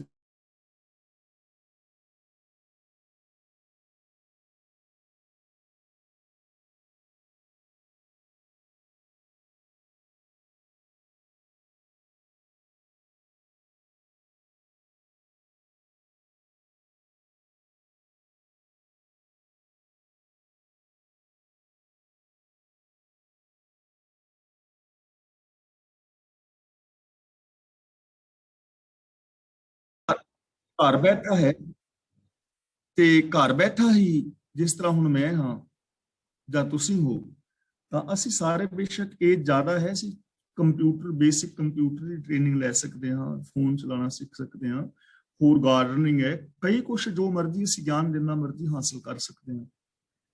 ਤੇ ਆਤਮਿਕ ਸੁੱਖ ਹੈ, ਸਾਡੀ ਈਗੋ ਨੂੰ ਅਸੀਂ ਜੇ ਖਤਮ ਕਰੀਏ, ਇਨਫੀਰੀਓਰਿਟੀ ਕੰਪਲੈਕਸ ਔਰ ਸੁਪਰੀਓਰਿਟੀ ਕੰਪਲੈਕਸ ਖਤਮ ਕਰਕੇ ਅਸੀਂ ਆਤਮਿਕ ਸ਼ਾਂਤੀ ਹਾਸਲ ਕਰ ਸਕਦੇ ਹਾਂ। ਔਰ ਇਹਨਾਂ ਸੁੱਖਾਂ ਨੇ ਕਦੇ ਮੁੱਕਣਾ ਨਹੀਂ, ਅਮੁੱਕ ਭੰਡਾਰੇ ਨੇ, ਪਰ ਹੈ ਨੇ ਰੱਬੀ ਯਾਦ ਦੇ ਨਾਲ ਜੁੜਿਆ, ਗੁਣਾਂ ਦੇ ਨਾਲ ਜੁੜਿਆ। ਨਿਖੁੱਟ ਨਾ ਜਾਈ ਮੂਲ ਅਤੁਲ ਭੰਡਾਰਿਆ, ਤੇ ਮੈਂ ਇਹਨਾਂ ਚੀਜ਼ਾਂ ਨੂੰ ਚੇਤੇ ਰੱਖਦਾ ਹਾਂ। ਨਾਨਕ ਸ਼ਬਦ ਅਪਾਰ, ਤਿਨ ਸਭ ਕਿਛ ਸਾਰਿਆ। ਸਾਰਿਆ ਦਾ ਮਤਲਬ ਸੰਵਾਰ ਦਿੱਤਾ, ਸਭ ਕਿਛ ਦਾ ਮਤਲਬ ਹਰੇਕ ਕਾਰਜ, ਤੇ ਸ਼ਬਦ ਦਾ ਮਤਲਬ ਹੈ ਸਿਫਤ ਸਲਾਹ। ਪ੍ਰਭੂ ਦੀ ਸਿਫਤ ਸਲਾਹ ਦੀ ਬਾਣੀ ਅਪਾਰ ਹੈ। ਸ਼ਬਦ ਕੀ ਅਪਾਰ, ਜਿਹਦਾ ਪਾਰ ਨਹੀਂ ਪਾਇਆ ਜਾਂਦਾ। ਹੁਣ ਜੇ ਰੱਬੀ ਗੁਣਾਂ ਦਾ ਤੁਸੀਂ ਪਾਰ ਪਾਣਾ ਚਾਹੋ ਤੇ ਕੀ ਪਾਰ ਪਾ ਸਕਦੇ ਹੋ? ਕਿੰਨੇ ਇੱਕ ਗੁਣ ਨੇ, ਅਨੰਤ ਗੁਣ ਨੇ। ਔਰ ਫਿਰ ਇੱਕ ਇੱਕ ਗੁਣ ਦੇ ਅੰਦਰ ਜਿੰਨਾ ਮਰਜ਼ੀ ਵਾਧਾ ਕਰੀ ਜਾਓ, ਉਹਦਾ ਕੋਈ ਅੰਤ ਨਹੀਂ ਹੈ। ਜੇ ਤੁਸੀਂ ਪ੍ਰੇਮ ਵਾਲੀ ਜ਼ਿੰਦਗੀ ਜੀਂਦੇ ਹੋ ਤਾਂ ਪ੍ਰੇਮ ਦਾ ਕੋਈ ਅੰਤ ਥੋੜਾ ਹੈ। ਤਿੰਨ ਸਭ ਕਿਛ ਸਾਰਿਆ, ਇਹ ਜੋ ਪ੍ਰਭੂ ਦੀ ਸਿਫਤ ਸਲਾਹ ਹੈ, ਇਹਦੇ ਸਦਕਾ ਮੇਰਾ ਹਰ ਕਾਰਜ ਸੰਵਰ ਗਿਆ ਹੈ। ਪ੍ਰਭੂ ਦੀ ਸਿਫਤ ਸਲਾਹ ਨੇ ਮੇਰਾ ਹਰ ਕਾਰਜ ਹੀ ਸੰਵਾਰ ਦਿੱਤਾ ਹੈ। ਹੁਣ ਹਰ ਕਾਰਜ ਸੰਵਾਰਨ ਦਾ ਮਤਲਬ ਕੀ ਹੈ? ਦੇਖੋ, ਕੋਈ ਵੀ ਸਾਡਾ ਕਾਰਜ ਵਿਗੜਦਾ ਹੈ ਤਾਂ ਉਹ ਕਦੋਂ ਵਿਗੜਦਾ ਹੈ? ਜਦੋਂ ਅਸੀਂ ਸਿਸਟਮ ਨੂੰ ਫੋਲੋ ਨਹੀਂ ਕਰਦੇ। ਕਿਸੇ ਹਰ ਕੰਮ ਦੀ ਕੋਈ ਰਿਕੁਆਇਰਮੈਂਟ ਹੈ, ਜੇ ਉਹ ਰਿਕੁਆਇਰਮੈਂਟ ਪੂਰੀ ਨਾ ਕਰੀਏ ਤਾਂ ਉਹ ਕਾਰਜ ਸਫਲ ਨਹੀਂ ਹੋਏਗਾ, ਵਿਗੜ ਜਾਏਗਾ। ਜੇ ਰਿਕੁਆਇਰਮੈਂਟ ਪੂਰੀ ਕਰੋਗੇ ਤਾਂ ਉਹ ਕਾਰਜ ਜਿਹੜਾ ਹੈ ਕਦੇ ਨਹੀਂ ਵਿਗੜੇਗਾ। ਜੇ ਰਿਕੁਆਇਰਮੈਂਟ ਪੂਰੀ ਨਹੀਂ ਹੈ ਤਾਂ ਫਿਰ ਕਾਰਜ ਵਿਗੜੇਗਾ। ਫਿਰ ਅਸੀਂ ਦੋਸ਼ ਦਿੰਦੇ ਹਾਂ ਕਿਸੇ ਦੂਜੇ ਤੇ, ਮੇਰੀ ਕਿਸਮਤ ਮਾੜੀ ਸੀ। ਕਿਸਮਤ ਮਾੜੀ ਨਹੀਂ ਸੀ, ਮੈਂ ਕਿਤੇ ਨਾ ਕਿਤੇ ਕੋਈ ਗਲਤੀ ਕੀਤੀ ਹੈ, ਮੈਂ ਰਿਕੁਆਇਰਮੈਂਟ ਪੂਰੀ ਨਹੀਂ ਕੀਤੀ ਤਾਂ ਮੈਨੂੰ ਪ੍ਰਾਪਤੀ ਨਹੀਂ ਹੋਈ, ਤੇ ਮੈਂ ਆਪਣੀ ਗਲਤੀ ਮੰਨਣ ਦੀ ਹਿੰਮਤ ਕਰ ਨਹੀਂ ਰਿਹਾ, ਇਸ ਲਈ ਮੈਂ ਕਿਸਮਤ ਤੇ ਦੋਸ਼ ਦੇ ਰਿਹਾ ਹਾਂ। ਮੈਂ ਫਲਾਂ ਬੰਦੇ ਕਰਕੇ ਮੇਰੀ ਜ਼ਿੰਦਗੀ ਵਿੱਚ ਦੁੱਖ ਆ ਗਿਆ, ਮੈਂ ਦੂਜਿਆਂ ਉੱਤੇ ਦੋਸ਼ ਦੇ ਰਿਹਾ ਕਿਉਂਕਿ ਮੈਂ ਉਸ ਸਮੱਸਿਆ ਨੂੰ ਸੋਲਵ ਨਹੀਂ ਕਰ ਸਕਿਆ ਜਾਂ ਸਿਚੁਏਸ਼ਨ ਨੂੰ ਹੋਲਡ ਨਹੀਂ ਕਰ ਸਕਿਆ, ਤੇ ਅਸੀਂ ਫਿਰ ਦੂਜਿਆਂ ਤੇ ਦੋਸ਼ ਦਿੰਦੇ ਹਾਂ।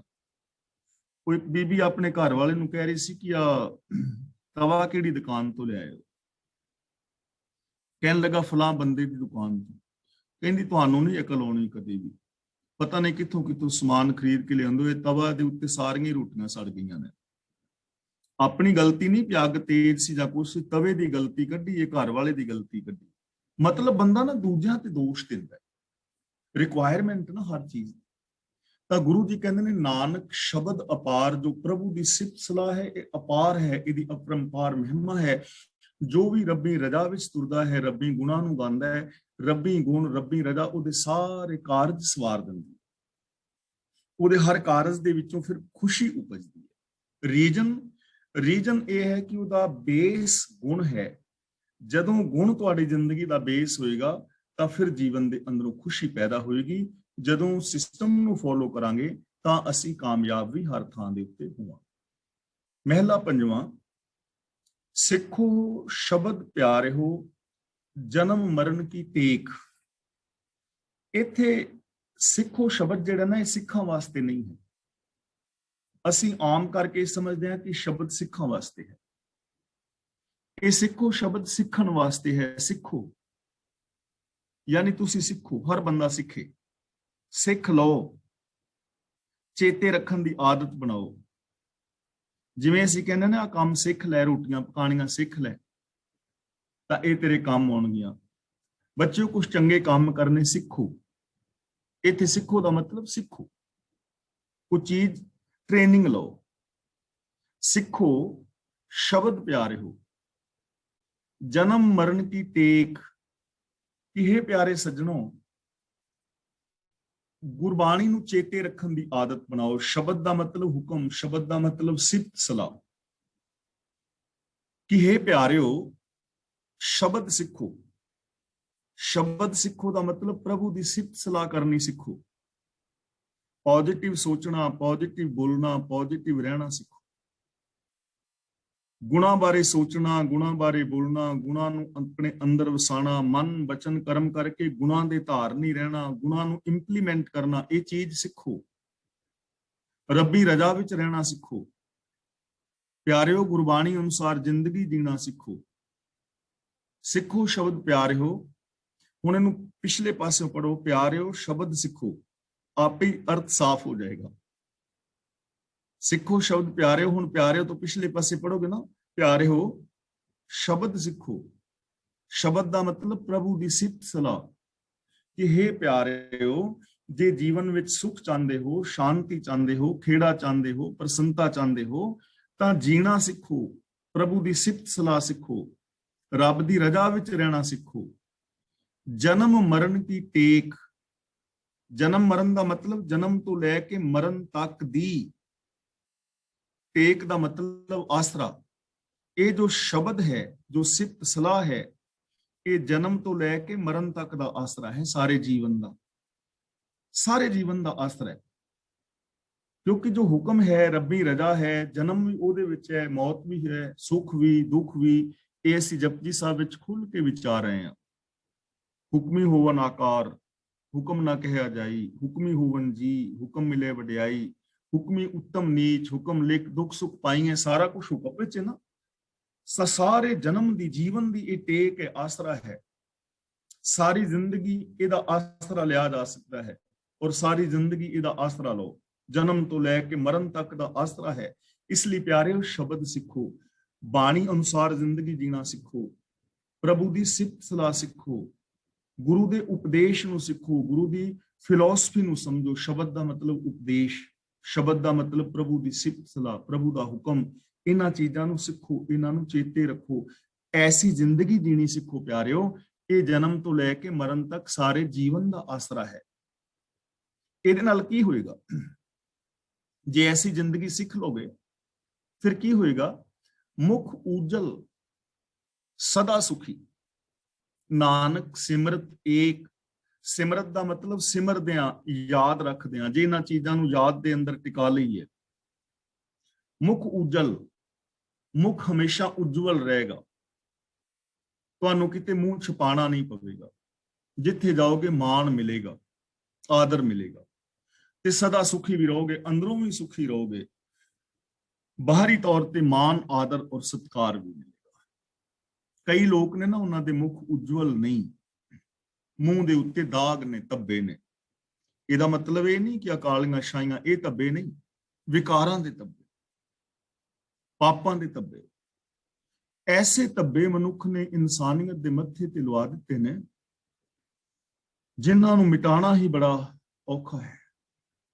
किन्ने सारे धर्म के नाम के उत्ते कतलाम होए ने और हो रहे हैं। किन्ने लोग ने जो 2 नंबर के धंधे कर रहे हैं, सिंथैटिक दुध ते खोए वगैरह।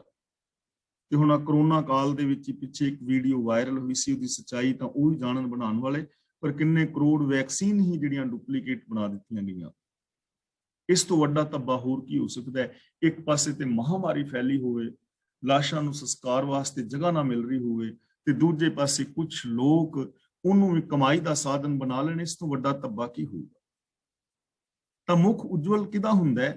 जिथे किते परख कीती जाए, उस परख दे अंदर बंदा पूरा निकले, जिन्हें कोई पाप नहीं कीता, अपराध नहीं कीता, किसी दी लुट खसुट नहीं कीती, विचार नहीं कमाया, ਉਹਦਾ मुख उज्जवल है सदा। ਤਾਂ गुरु जी कहते हैं, जे एक नूं हमेशा याद रखिए। हुण देखो, जिहड़ा एक नूं याद रखेगा, वो अंदरों बाहरों एक होएगा, ये ਉਹਦੀ निशानी होएगी। जिन्हों एक याद है, ਉਹਦਾ ਵਿਹਾਰ ਸਾਰਿਆਂ ਦੇ ਨਾਲ ਇੱਕ जैसा होएगा, वो ਸਾਰਿਆਂ ਨੂੰ ਇੱਕ ਨਜ਼ਰੀਏ ਦੇ ਨਾਲ ਵੇਖੇਗਾ। ਤਾਂ गुरु जी कहते हैं, जे एक नूं याद रखिए, एक दे गुणां नूं याद रखिए, जे जीवन ऐसा सिख लईए, ਤਾਂ फिर मुख उज्जवल हुंदा है और सदा बंदा सुखी रहिंदा है। पौड़ी उथे अमृत वंडिए, सुखियां हर करने। उथे दा मतलब उस सच धर्म विच, जिथे क्या है ना, घर बंद हो सच धर्म का, कि सच धर्म का घर बनाओ, अपनी सुरत नूं टिकाओ, ਔਰ ਇਹ ਸ਼ੁਭ ਗੁਣਾਂ ਵਾਲੀ ਜ਼ਿੰਦਗੀ ਜੀਵੋ। ਸ਼ਬਦ ਸਿੱਖੋ, ਭਾਵ ਕਿ ਸਿਫਤ ਸਲਾਹ ਸਿੱਖੋ। ਜਦੋਂ ਐਸੀ ਜ਼ਿੰਦਗੀ ਸਿੱਖ ਲਓਗੇ ਔਰ ਇਹੋ ਜਿਹੇ ਘਰ ਦੇ ਅੰਦਰ ਸੁਰਤ ਦਾ ਟਿਕਾਣਾ ਹੋ ਜਾਏਗਾ, ਉੱਥੇ ਅੰਮ੍ਰਿਤ ਵੰਡੀਏ, ਉੱਥੇ ਅੰਮ੍ਰਿਤ ਵੰਡਿਆ ਜਾਂਦਾ ਹੈ। ਉਸ ਸਤਸੰਗ ਵਿੱਚ ਜਿੱਥੇ ਐਸੇ ਪੁਰਸ਼ ਨੇ, ਜਿੱਥੇ ਇਹੋ ਜਿਹੀ ਸੋਚ ਹੈ, ਉੱਥੇ ਅੰਮ੍ਰਿਤ ਵੰਡਿਆ ਜਾਂਦਾ ਹੈ। ਸੁਖੀਆ ਹਰ ਕਰਨੇ, ਜੋ ਪ੍ਰਭੂ ਸਾਰਿਆਂ ਨੂੰ ਸੁਖ ਦੇਣ ਵਾਲਾ ਹੈ ਨਾ, ਉਹ ਆਤਮਿਕ ਜੀਵਨ ਦੇਣ ਵਾਲਾ ਅੰਮ੍ਰਿਤ ਵੰਡਿਆ ਜਾਂਦਾ ਹੈ ਉਸ ਸੋਚ ਦੇ ਅੰਦਰ। ਸੋਚ ਵਿੱਚ ਉੱਥੇ ਫਿਰ ਆਤਮਿਕ ਜੀਵਨ ਹੈ, ਆਤਮਿਕ ਖੁਸ਼ੀਆਂ ਨੇ, ਉੱਥੇ ਆਤਮਿਕ ਮੌਤ ਨਹੀਂ ਹੈ। ਇਹੋ ਜਿਹੀ ਸੋਚ ਵਿੱਚ ਜੇ ਅਸੀਂ ਐਸੀ ਸੋਚ ਬਣਾ ਲਈਏ ਤਾਂ ਐਸੀ ਸੋਚ ਦੇ ਅੰਦਰ ਆਤਮਿਕ ਮੌਤ ਤੇ ਹੈ ਹੀ ਨਹੀਂ, ਕਿਉਂਕਿ ਉੱਥੇ ਈਰਖਾ, ਦਵੇਸ਼, ਵੈਰ ਵਿਰੋਧ ਹੈ ਹੀ ਨਹੀਂ, ਈਗੋ, ਹੰਕਾਰ ਹੈ ਹੀ ਨਹੀਂ। ਉੱਥੇ ਤਾਂ ਹਰ ਵਕਤ ਇਨਸਾਨੀਅਤ ਦੇ ਝਰਨੇ ਫੁੱਟ ਰਹੇ ਨੇ। ਉੱਥੇ ਤਾਂ ਹਰ ਵਕਤ ਬੰਦਾ ਦੂਜੇ ਦੀ ਹੈਲਪ ਕਰਨ ਵਾਸਤੇ ਤਿਆਰ ਹੈ। ਉੱਥੇ ਤਾਂ ਹਰ ਵਕਤ ਖੁਸ਼ੀਆਂ ਨੇ, ਖੇੜੇ ਨੇ, ਪ੍ਰਸੰਨਤਾ ਹੈ, ਪੋਜ਼ਿਟਿਵ ਥਿੰਕਿੰਗ ਹੈ, ਸਕਾਰਾਤਮਕ ਸੋਚ। ਉੱਥੇ ਚੜ੍ਹਦੀ ਕਲਾ, ਦਇਆ, ਪਿਆਰ, ਮੁਹੱਬਤ ਦੇ ਝਰਨੇ ਚੱਲ ਰਹੇ ਨੇ। ਉੱਥੇ ਆਤਮਿਕ ਜੀਵਨ ਮਿਲਦਾ ਹੈ। ਜੇ ਇਹੋ ਜਿਹੀ ਜਗ੍ਹਾ ਤੇ ਤੁਸੀਂ ਆਪਣਾ ਘਰ ਬਣਾ ਲਓ, ਟਿਕਾਣਾ ਬਣਾ ਲਓ, ਸੁਰਤ ਨੂੰ ਟਿਕਾ ਲਓ, ਤਾਂ ਉੱਥੇ ਗੁਰੂ ਦੇ ਚਰਨਾਂ ਦੀ ਸ਼ਰਨ ਵਿੱਚ ਆਤਮਿਕ ਜੀਵਨ ਦੇਣ ਵਾਲਾ ਨਾਮ ਜਲ ਵੰਡਿਆ ਜਾਂਦਾ ਹੈ। ਰੱਬੀ ਗੁਣ ਵੰਡੇ ਜਾਂਦੇ ਨੇ, ਜਿਹੜੇ ਸਾਰਿਆਂ ਨੂੰ ਸੁਖੀ ਕਰਨ ਵਾਲੇ। ਜਮ ਕੇ ਪੰਥ ਨਾ ਪਾਈਏ ਹੈ, ਫਿਰ ਨਾ ਹੀ ਮਰਨੇ। ਜਮ ਕੇ ਪੰਥ ਦਾ ਮਤਲਬ ਜਮ ਦੇ ਰਾਹ ਤੇ। ਜਮ ਦਾ ਮਤਲਬ ਆਤਮਿਕ ਮੌਤ। ਦੋ ਰਾਸਤੇ ਨੇ ਇਸ ਦੁਨੀਆ ਵਿੱਚ, ਇੱਕ ਦੀਨ ਦਾ, ਇੱਕ ਦੁਨੀ ਦਾ। ਦੋ ਰਾਸਤੇ ਨੇ, ਇੱਕ ਲਿਵ ਦਾ, ਇੱਕ ਧਾਤ ਦਾ, ਧਰਮ ਦਾ, ਅਧਰਮ ਦਾ, ਚੰਗਿਆਈਆਂ ਦਾ, ਬੁਰਾਈਆਂ ਦਾ। ਜੋ ਚੰਗਿਆਈਆਂ ਵਾਲਾ ਰਾਸਤਾ ਹੈ, ਉਧਰ ਜੀਵਨ ਹੈ, ਆਤਮਿਕ ਜੀਵਨ ਹੈ, ਇਨਸਾਨੀਅਤ ਹੈ। ਜੋ ਬੁਰਾਈਆਂ ਵਾਲਾ ਰਾਸਤਾ ਹੈ, ਉੱਥੇ ਆਤਮਿਕ ਮੌਤ ਹੈ, ਉੱਥੇ ਹੈਵਾਨੀਅਤ ਹੈ, ਪਸ਼ੂ ਬਿਰਤੀਆਂ ਨੇ। ਇਹ ਦੋ ਤਰ੍ਹਾਂ ਦੇ ਰਾਹ ਤੁਸੀਂ, ਦੋ ਤਰ੍ਹਾਂ ਦੇ ਜੀਵਨ, ਦੋ ਤਰ੍ਹਾਂ ਦੇ ਲੋਕ ਵੇਖ ਰਹੇ ਹੋ। ਅਸੀਂ ਵੇਖ ਰਹੇ ਹਾਂ ਸਾਰੇ ਕਿ ਦੋ ਤਰ੍ਹਾਂ ਦੇ ਲੋਕ ਨੇ। ਇੱਕ ਉਹ ਨੇ ਜਿਨ੍ਹਾਂ ਦੇ ਅੰਦਰ ਇਨਸਾਨੀਅਤ ਕੁੱਟ-ਕੁੱਟ ਕੇ ਭਰੀ ਪਈ ਹੈ, ਕੁੱਟ-ਕੁੱਟ ਕੇ ਇਨਸਾਨੀਅਤ ਭਰੀ ਪਈ ਹੈ। ਉਹ ਹਰ ਵਕਤ ਦੁੱਖ ਸੁੱਖ ਦੇ ਅੰਦਰ ਹਾਜ਼ਰ ਨੇ, ਹਰ ਥਾਂ ਦੇ ਉੱਤੇ। ਉਹ ਆਪ ਦੁਖੀ ਹੋ ਕੇ ਕਿਸੇ ਦੂਜੇ ਨੂੰ ਸੁੱਖ ਦੇਣਾ ਚਾਹੁੰਦੇ ਨੇ। ਐਸੇ ਇਨਸਾਨ ਵੀ ਮਿਲ ਜਾਂਦੇ ਨੇ ਸਾਨੂੰ, ਤੇ ਐਸੇ ਇਨਸਾਨ ਵੀ ਮਿਲ ਜਾਂਦੇ ਨੇ ਜੋ ਕਿਸੇ ਦੇ ਜ਼ਖਮਾਂ ਦੇ ਉੱਤੇ ਲੂਣ ਛਿੜਕਣ ਵਾਸਤੇ ਹਰ ਵਕਤ ਡੱਬੀ ਕੋਲ ਰੱਖਦੇ ਨੇ। ਉਹਨਾਂ ਦੀ ਜ਼ਬਾਨ ਦੇ ਵਿੱਚੋਂ ਹਮੇਸ਼ਾ ਕੁੜੱਤਨ ਹੀ ਨਿਕਲੇਗੀ, ਉਹਨਾਂ ਦਾ ਬਿਹੇਵੀਅਰ ਮਾੜਾ ਹੀ ਹੋਏਗਾ, ਉਹਨਾਂ ਦੀ ਸੋਚ ਮਾੜੀ ਹੋਏਗੀ। ਅਸੀਂ ਇਸ ਸਮਾਜ ਦੇ ਅੰਦਰ ਵੇਖਦੇ ਹਾਂ ਦੋ ਤਰ੍ਹਾਂ ਦੇ ਲੋਕ ਨੇ, ਔਰ ਇਹ ਯੁਗਾਂ ਤੋਂ ਚੱਲਿਆ ਆ ਰਿਹਾ ਹੈ, ਅੱਗੇ ਵੀ ਚੱਲਦਾ ਰਹੇਗਾ। ਪਰ ਇਹਨਾਂ ਚੀਜ਼ਾਂ ਨੂੰ ਰੋਕਿਆ ਜਾ ਸਕਦਾ ਹੈ, ਬਦਲਿਆ ਜਾ ਸਕਦਾ ਹੈ, ਜੇ ਅਸੀਂ ਸੱਚ ਦੇ ਨਾਲ ਜੁੜ ਜਾਈਏ। ਤਾਂ ਗੁਰੂ ਜੀ ਕਹਿੰਦੇ ਨੇ, ਜੇ ਤੁਸੀਂ ਸੱਚ ਨਾਲ ਜੁੜ ਜਾਓਗੇ ਤਾਂ ਜਮ ਕੇ ਪੰਥ ਨਾ ਪਾਈਏ ਹੈ। ਜੋ ਮਨੁੱਖ ਸਤਸੰਗ ਵਿੱਚੋਂ, ਗੁਰੂ ਚਰਨਾਂ ਚੋਂ ਅੰਮ੍ਰਿਤ ਪ੍ਰਾਪਤ ਕਰਦੇ ਨੇ, ਜਿਹੜੀ ਸੋਚ ਦੇ ਪਿੱਛੇ ਗੱਲ ਕੀਤੀ ਹੈ, ਜਮ ਕੇ ਪੰਥ ਨਾ ਪਾਈਏ, ਉਹ ਜਮਾਂ ਦੇ ਰਾਹ ਤੇ ਨਹੀਂ ਤੁਰਦੇ। ਤੇ ਜਮ ਕਿਹੜੇ ਨੇ? ਕਾਮ, ਕ੍ਰੋਧ, ਲੋਭ, ਮੋਹ, ਹੰਕਾਰ। ਇਹ ਸਾਰੇ ਜਮ ਨੇ ਆਤਮਿਕ ਮੌਤ ਲਿਆਉਣ ਵਾਲੇ। ਫਿਰ ਨਾ ਹੀ ਮਰਨੇ, ਤੇ ਉਹ ਫਿਰ ਕਦੇ ਮਰਦੇ ਵੀ ਨਹੀਂ। ਮਰਨ ਦਾ ਮਤਲਬ ਇਹ ਨਹੀਂ ਕਿ ਸਰੀਰ ਕਰਕੇ ਨਹੀਂ ਮਰਦੇ। ਸਰੀਰ ਕਰਕੇ ਮਰਨਾ ਇੱਕ ਅਟਲ ਸੱਚਾਈ ਹੈ, ਉਹ ਸਭ ਨੇ ਮਰ ਜਾਣਾ। ਇੱਥੇ ਮਰਨ ਦਾ ਮਤਲਬ ਹੈ ਕਿ ਆਤਮਿਕ ਮੌਤ ਤੇ ਨਹੀਂ ਮਰਦੇ। ਹੁਣ ਜਿਹੜਾ ਕਾਮ ਕ੍ਰੋਧ ਵਾਲੇ ਰਾਹ ਤੇ ਜਾ ਹੀ ਨਹੀਂ ਰਿਹਾ, ਉਹਨੇ ਆਤਮਿਕ ਮੌਤ ਤੇ ਕਿਵੇਂ ਮਰਨਾ ਹੈ? ਉਹ ਤੇ ਆਤਮਿਕ ਜ਼ਿੰਦਗੀ ਜੀਵੇਗਾ। ਉਹਦੇ ਅੰਦਰ ਦਇਆ ਹੈ, ਉਹਦੇ ਅੰਦਰ ਪਿਆਰ ਹੈ, ਸੱਚਾਈ ਹੈ। ਆਤਮਿਕ ਮੌਤ ਤੇ ਨਹੀਂ ਮਰੇਗਾ, ਉਹਦੇ ਅੰਦਰੋਂ ਇਨਸਾਨੀਅਤ ਕਦੇ ਨਹੀਂ ਮਰੇਗੀ। ਉਹ ਹਮੇਸ਼ਾ ਇਨਸਾਨੀਅਤ ਵਾਲੀ ਜ਼ਿੰਦਗੀ ਜੀਵੇਗਾ। ਹੁਣ ਜੇ ਅਸੀਂ ਇਹਨਾਂ ਚੀਜ਼ਾਂ ਨੂੰ, ਜਿਹੜੀਆਂ ਕਿ ਜੀਵਨ ਵਿੱਚ ਲਾਗੂ ਕਰਨੀਆਂ ਬੜੀਆਂ ਆਸਾਨ ਨੇ, ਅਸੀਂ ਇਹਨਾਂ ਨੂੰ ਲਾਗੂ ਕਰ ਸਕਦੇ ਹਾਂ। ਤੇ ਜੇ ਹਰ ਇਨਸਾਨ ਇਸ ਐਂਗਲ ਤੋਂ ਪਾਵਨ ਬਾਣੀ ਨੂੰ ਪੜ੍ਹੇ, ਵਿਚਾਰੇ ਔਰ ਅਮਲ ਕਰੇ, ਤਾਂ ਫਿਰ ਸਾਡੇ ਘਰ, ਸਾਡਾ ਜੀਵਨ, ਪਰਿਵਾਰ ਤਾਂ ਸਵਰਗ ਬਣ ਸਕਦਾ ਹੈ। ਅਸੀਂ ਕਿੰਨੇ ਸੁਖੀ ਔਰ ਸ਼ਾਂਤ ਰਹਿ ਸਕਦੇ ਹਾਂ। ਆ ਸੰਸਾਰ ਕਿੰਨਾ ਸੁਹਾਵਣਾ ਹੋ ਸਕਦਾ ਹੈ। ਇਹ ਹਰ ਕਾ ਬਾਗਰਾ ਹੋ ਸਕਦਾ ਹੈ। ਗੁਰੂ ਜੀ ਨੇ ਤਾਂ ਇਸ ਸੰਸਾਰ ਨੂੰ सच्चे दी कोठड़ी क्या है, सच्चे दा सोहना जा निवास, यह जग सच्चे की है कोठड़ी। पर असी सच्चे की कोठड़ी नूं नरक बना बैठे ना। रब ने तो सानू हर शै ਉਹ ਦਿੱਤੀ ਹੈ ਜਿਹਦੇ ਕਰਕੇ ਸਾਡੀ ਜ਼ਿੰਦਗੀ ਵਿੱਚ ਸੁਖ ਸ਼ਾਂਤੀ ਆਨੰਦ ਖੇੜਾ ਪ੍ਰਸੰਨਤਾ ਆ ਜਾਏ, ਪਰ ਅਸੀਂ ਆਪ ਉਹਨਾਂ ਚੀਜ਼ਾਂ ਤੋਂ ਬੇਮੁਖ ਹੋ ਕੇ ਜੀਵਨ ਨੂੰ ਨਰਕ ਬਣਾ ਬੈਠੇ ਹਾਂ। ਤਾਂ ਇਸ ਪਾਸੇ ਧਿਆਨ ਦੇਣ ਦੀ ਜ਼ਰੂਰਤ ਹੈ। ਜਮ ਕੇ ਪੰਥ ਨਾ ਜਾ ਪਾਈ ਹੈ ਫਿਰ ਨਾ ਹੀ ਮਰਨੇ, ਜਿਸ ਨੂੰ ਆਇਆ ਪ੍ਰੇਮ ਰਸ ਕਿਸੇ ਹੀ ਜਰਨੇ। ਜਰਨੇ ਦਾ ਮਤਲਬ ਜਰਿਆ ਹੈ, ਯਾਨੀ ਉਹਨੇ ਉਸ ਸਵਾਦ ਨੂੰ ਮਾਣਿਆ ਹੈ। ਜਿਸ ਨੂੰ ਆਇਆ ਪ੍ਰੇਮ ਰਸ, ਜਿਹਨੂੰ ਪ੍ਰੇਮ ਦਾ ਰਸ ਆ ਗਿਆ, ਕਿਸੇ ਹੀ ਜਰਨੇ, ਇਸ ਸਵਾਦ ਨੂੰ ਫਿਰ ਉਹ ਜਰਦਾ ਹੈ। ਜਰਦਾ ਦਾ ਮਤਲਬ ਫਿਰ ਉਹ ਅੰਦਰ ਟਿਕਾ ਲੈਂਦਾ, ਫਿਰ ਇਹਨੂੰ ਗਵਾਉਂਦਾ ਨਹੀਂ। ਕਈ ਲੋਕ ਨਾ ਕਿਸੇ ਚੀਜ਼ ਨੂੰ ਜਰ ਨਹੀਂ ਸਕਦੇ ਤੇ ਉਹਨੂੰ ਗਵਾ ਦਿੰਦੇ ਨੇ। ਜਰਿਆ ਨਹੀਂ ਜਾਂਦਾ, ਫਲਾਂ ਬੰਦੇ ਤੋਂ ਜਰੀ ਨਹੀਂ ਗਈ, ਉਹਦੇ ਕੋਲ ਪੈਸਾ ਆਇਆ ਸੀ ਪਰ ਜਰ ਨਹੀਂ ਸਕਿਆ ਤੇ ਗਵਾ ਬੈਠਾ। ਹੁਣ ਪ੍ਰੇਮ ਦਾ ਰਸ ਆ ਜਾਏ ਤੇ ਬੰਦਾ ਉਹਨੂੰ ਜਰ ਨਾ ਸਕੇ, ਉਹਨੂੰ ਗਵਾ ਦੇਵੇ, ਤਾਂ ਵੀ ਮੂਰਖਤਾ ਨਹੀਂ। ਪਰ ਗੁਰੂ ਜੀ ਕਹਿੰਦੇ ਨੇ ਜਿਹਨੂੰ ਪ੍ਰੇਮ ਦਾ ਰਸ ਆ ਜਾਏ ਨਾ, ਫਿਰ ਉਹਨੂੰ ਅੰਦਰ ਟਿਕਾ ਲੈਂਦਾ ਹੈ, ਫਿਰ ਉਸ ਪ੍ਰੇਮ ਦੇ ਰਸ ਨੂੰ ਮਾਣਦਾ ਹੈ। ਤਾਂ ਅਸੀਂ ਪ੍ਰੇਮ ਦੇ ਰਸ ਨੂੰ ਮਾਣਨਾ ਹੈ। ਅਸਲ ਵਿੱਚ ਅਸੀਂ ਪ੍ਰੇਮ ਦਾ ਰਸ ਕਿਉਂ ਨਹੀਂ ਮਾਣ ਪਾਏ? ਆਮ ਜੋ ਬੰਦਾ ਹੈ ਕਿਉਂ ਨਹੀਂ ਮਾਣ ਪਾਇਆ? ਉਹਦਾ ਕਾਰਨ ਹੈ ਕਿ ਪ੍ਰੇਮ ਦਾ ਰਸ ਆਇਆ ਹੀ ਨਹੀਂ। ਪਹਿਲੀ ਗੱਲ ਤੇ ਪ੍ਰੇਮ ਨੂੰ ਨਹੀਂ ਸਮਝਿਆ। ਆਪਾਂ ਪ੍ਰੇਮ ਬਾਰੇ ਤਾਂ ਕਈ ਵਾਰ ਗੱਲ ਕਰ ਚੁੱਕੇ ਹਾਂ। ਪਹਿਲੀ ਗੱਲ ਤੇ ਬੰਦੇ ਨੇ ਪ੍ਰੇਮ ਨੂੰ ਸਮਝਿਆ ਹੀ ਨਹੀਂ। ਜਿਹੜਾ ਵਿਖਾਵਾ ਹੈ ਉਹਨੂੰ ਹੀ ਬੰਦਾ ਪ੍ਰੇਮ ਸਮਝ ਬੈਠਾ ਹੈ, ਵਿਹਾਰ ਨੂੰ ਹੀ ਪਿਆਰ ਸਮਝ ਬੈਠਾ ਹੈ। ਵਿਹਾਰ ਹੋਰ ਚੀਜ਼ ਹੈ, ਪਿਆਰ ਹੋਰ ਚੀਜ਼। ਹਾਲਾਂਕਿ ਪਿਆਰ ਦੇ ਵਿੱਚ ਵੀ ਵਿਹਾਰ ਹੁੰਦਾ ਹੈ, ਵਿਹਾਰ ਦੇ ਵਿੱਚ ਪਿਆਰ ਨਹੀਂ ਹੋ ਸਕਦਾ। ਪਿਆਰ ਦੇ ਵਿੱਚ ਤਾਂ ਵਿਹਾਰ ਹੁੰਦਾ। ਵਿਹਾਰ ਤਾਂ ਕਰਨਾ ਹੀ ਅਸੀਂ, ਇੱਕ ਦੂਜੇ ਦੇ ਨਾਲ ਲੈਣ ਦੇਣ ਤਾਂ ਹੈ ਹੀ ਹੈ ਨਾ। ਕਾਸ਼ ਬੰਦਾ ਪਿਆਰ ਨੂੰ ਸਮਝ ਲੈ ਔਰ ਉਸ ਪਿਆਰ ਦੇ ਨਾਲ ਜ਼ਿੰਦਗੀ ਜੀਵੇ ਔਰ ਉਸ ਪ੍ਰੇਮ ਦਾ ਆਨੰਦ ਮਾਣੇ। ਤੇ ਯਾਦ ਰੱਖਣਾ, ਜਿਸ ਦੀ ਜ਼ਿੰਦਗੀ ਦੇ ਅੰਦਰ ਪ੍ਰੇਮ ਪੈਦਾ ਹੋ ਜਾਏਗਾ ਨਾ, ਉਹ ਫਿਰ ਸਾਰਿਆਂ ਦੇ ਨਾਲ ਹੀ ਪ੍ਰੇਮ ਕਰੇਗਾ। ਜਿਸ ਦਾ ਰੱਬ ਨਾਲ ਪਿਆਰ ਹੋ ਗਿਆ, ਫਿਰ ਸਭ ਨਾਲ ਹੀ ਪਿਆਰ ਕਰੇਗਾ, ਕਿਉਂਕਿ ਰੱਬ ਸਭ ਥਾਵਾਂ ਤੇ ਫੈਲਿਆ ਹੋਇਆ ਹੈ। ਜਿਸ ਦੇ ਨਾਲ ਤੁਸੀਂ ਪਿਆਰ ਕਰਦੇ ਹੋ, ਜਿਹਦੇ ਨਾਲ ਪਿਆਰ ਕਰਦੇ ਹੋ, ਕਿ ਉਸ ਬੰਦੇ ਦਾ ਤੁਸੀਂ ਕੋਈ ਨੁਕਸਾਨ ਕਰਨਾ ਚਾਹੋਗੇ? ਤੁਸੀਂ ਕਹੋ ਕਿ ਮੈਂ ਇਸ ਬੰਦੇ ਨਾਲ ਤੇ ਪਿਆਰ ਕਰਦਾ ਹਾਂ, ਪਰ ਇਹਦੀ ਕਾਰ ਨਾਲ ਨਹੀਂ ਮੈਨੂੰ ਪਿਆਰ। ਉਹਦੀ ਕਾਰ ਨੂੰ ਤੁਸੀਂ ਪੈਂਚਰ ਕਰੋਗੇ ਜਾਂ ਉਹਦੀ ਕਾਰ ਦੇ ਸ਼ੀਸ਼ੇ ਤੋੜੋਗੇ? ਸਿਰ ਹਿਲਾ ਕੇ ਦੱਸ ਦੋ ਹਾਂ ਜਾਂ ਨਹੀਂ। ਉਹਦੀ ਹਰ ਚੀਜ਼ ਨਾਲ ਪਿਆਰ ਹੋਏਗਾ। ਜਿਹਦੇ ਨਾਲ ਤੁਹਾਡਾ ਪਿਆਰ ਹੋਏਗਾ, ਉਹਦੇ ਬੱਚਿਆਂ ਨਾਲ ਵੀ ਤੁਸੀਂ ਪਿਆਰ ਕਰੋਗੇ ਨਾ, ਉਹਨੂੰ ਪਿਆਰੇ ਲੱਗਣਗੇ।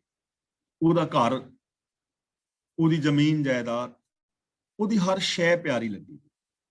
ਔਰ ਜਿਹਦੇ ਨਾਲ ਤੁਹਾਡਾ ਪਿਆਰ ਹੈ, ਉਹਦੇ ਘਰ ਦੇ ਅੱਗੇ ਜਾ ਕੇ ਕੋਈ ਪਰਾਲੀ ਦੇ 4 ਪੰਡਾਂ ਇਕੱਠੀਆਂ ਕਰਕੇ ਤੇ ਅੱਗ ਲਾ ਕੇ ਉਹਦੇ ਘਰ ਧੂੰ ਸੜ ਵਾੜੋਗੇ? ਕਦੇ ਵੀ ਨਹੀਂ।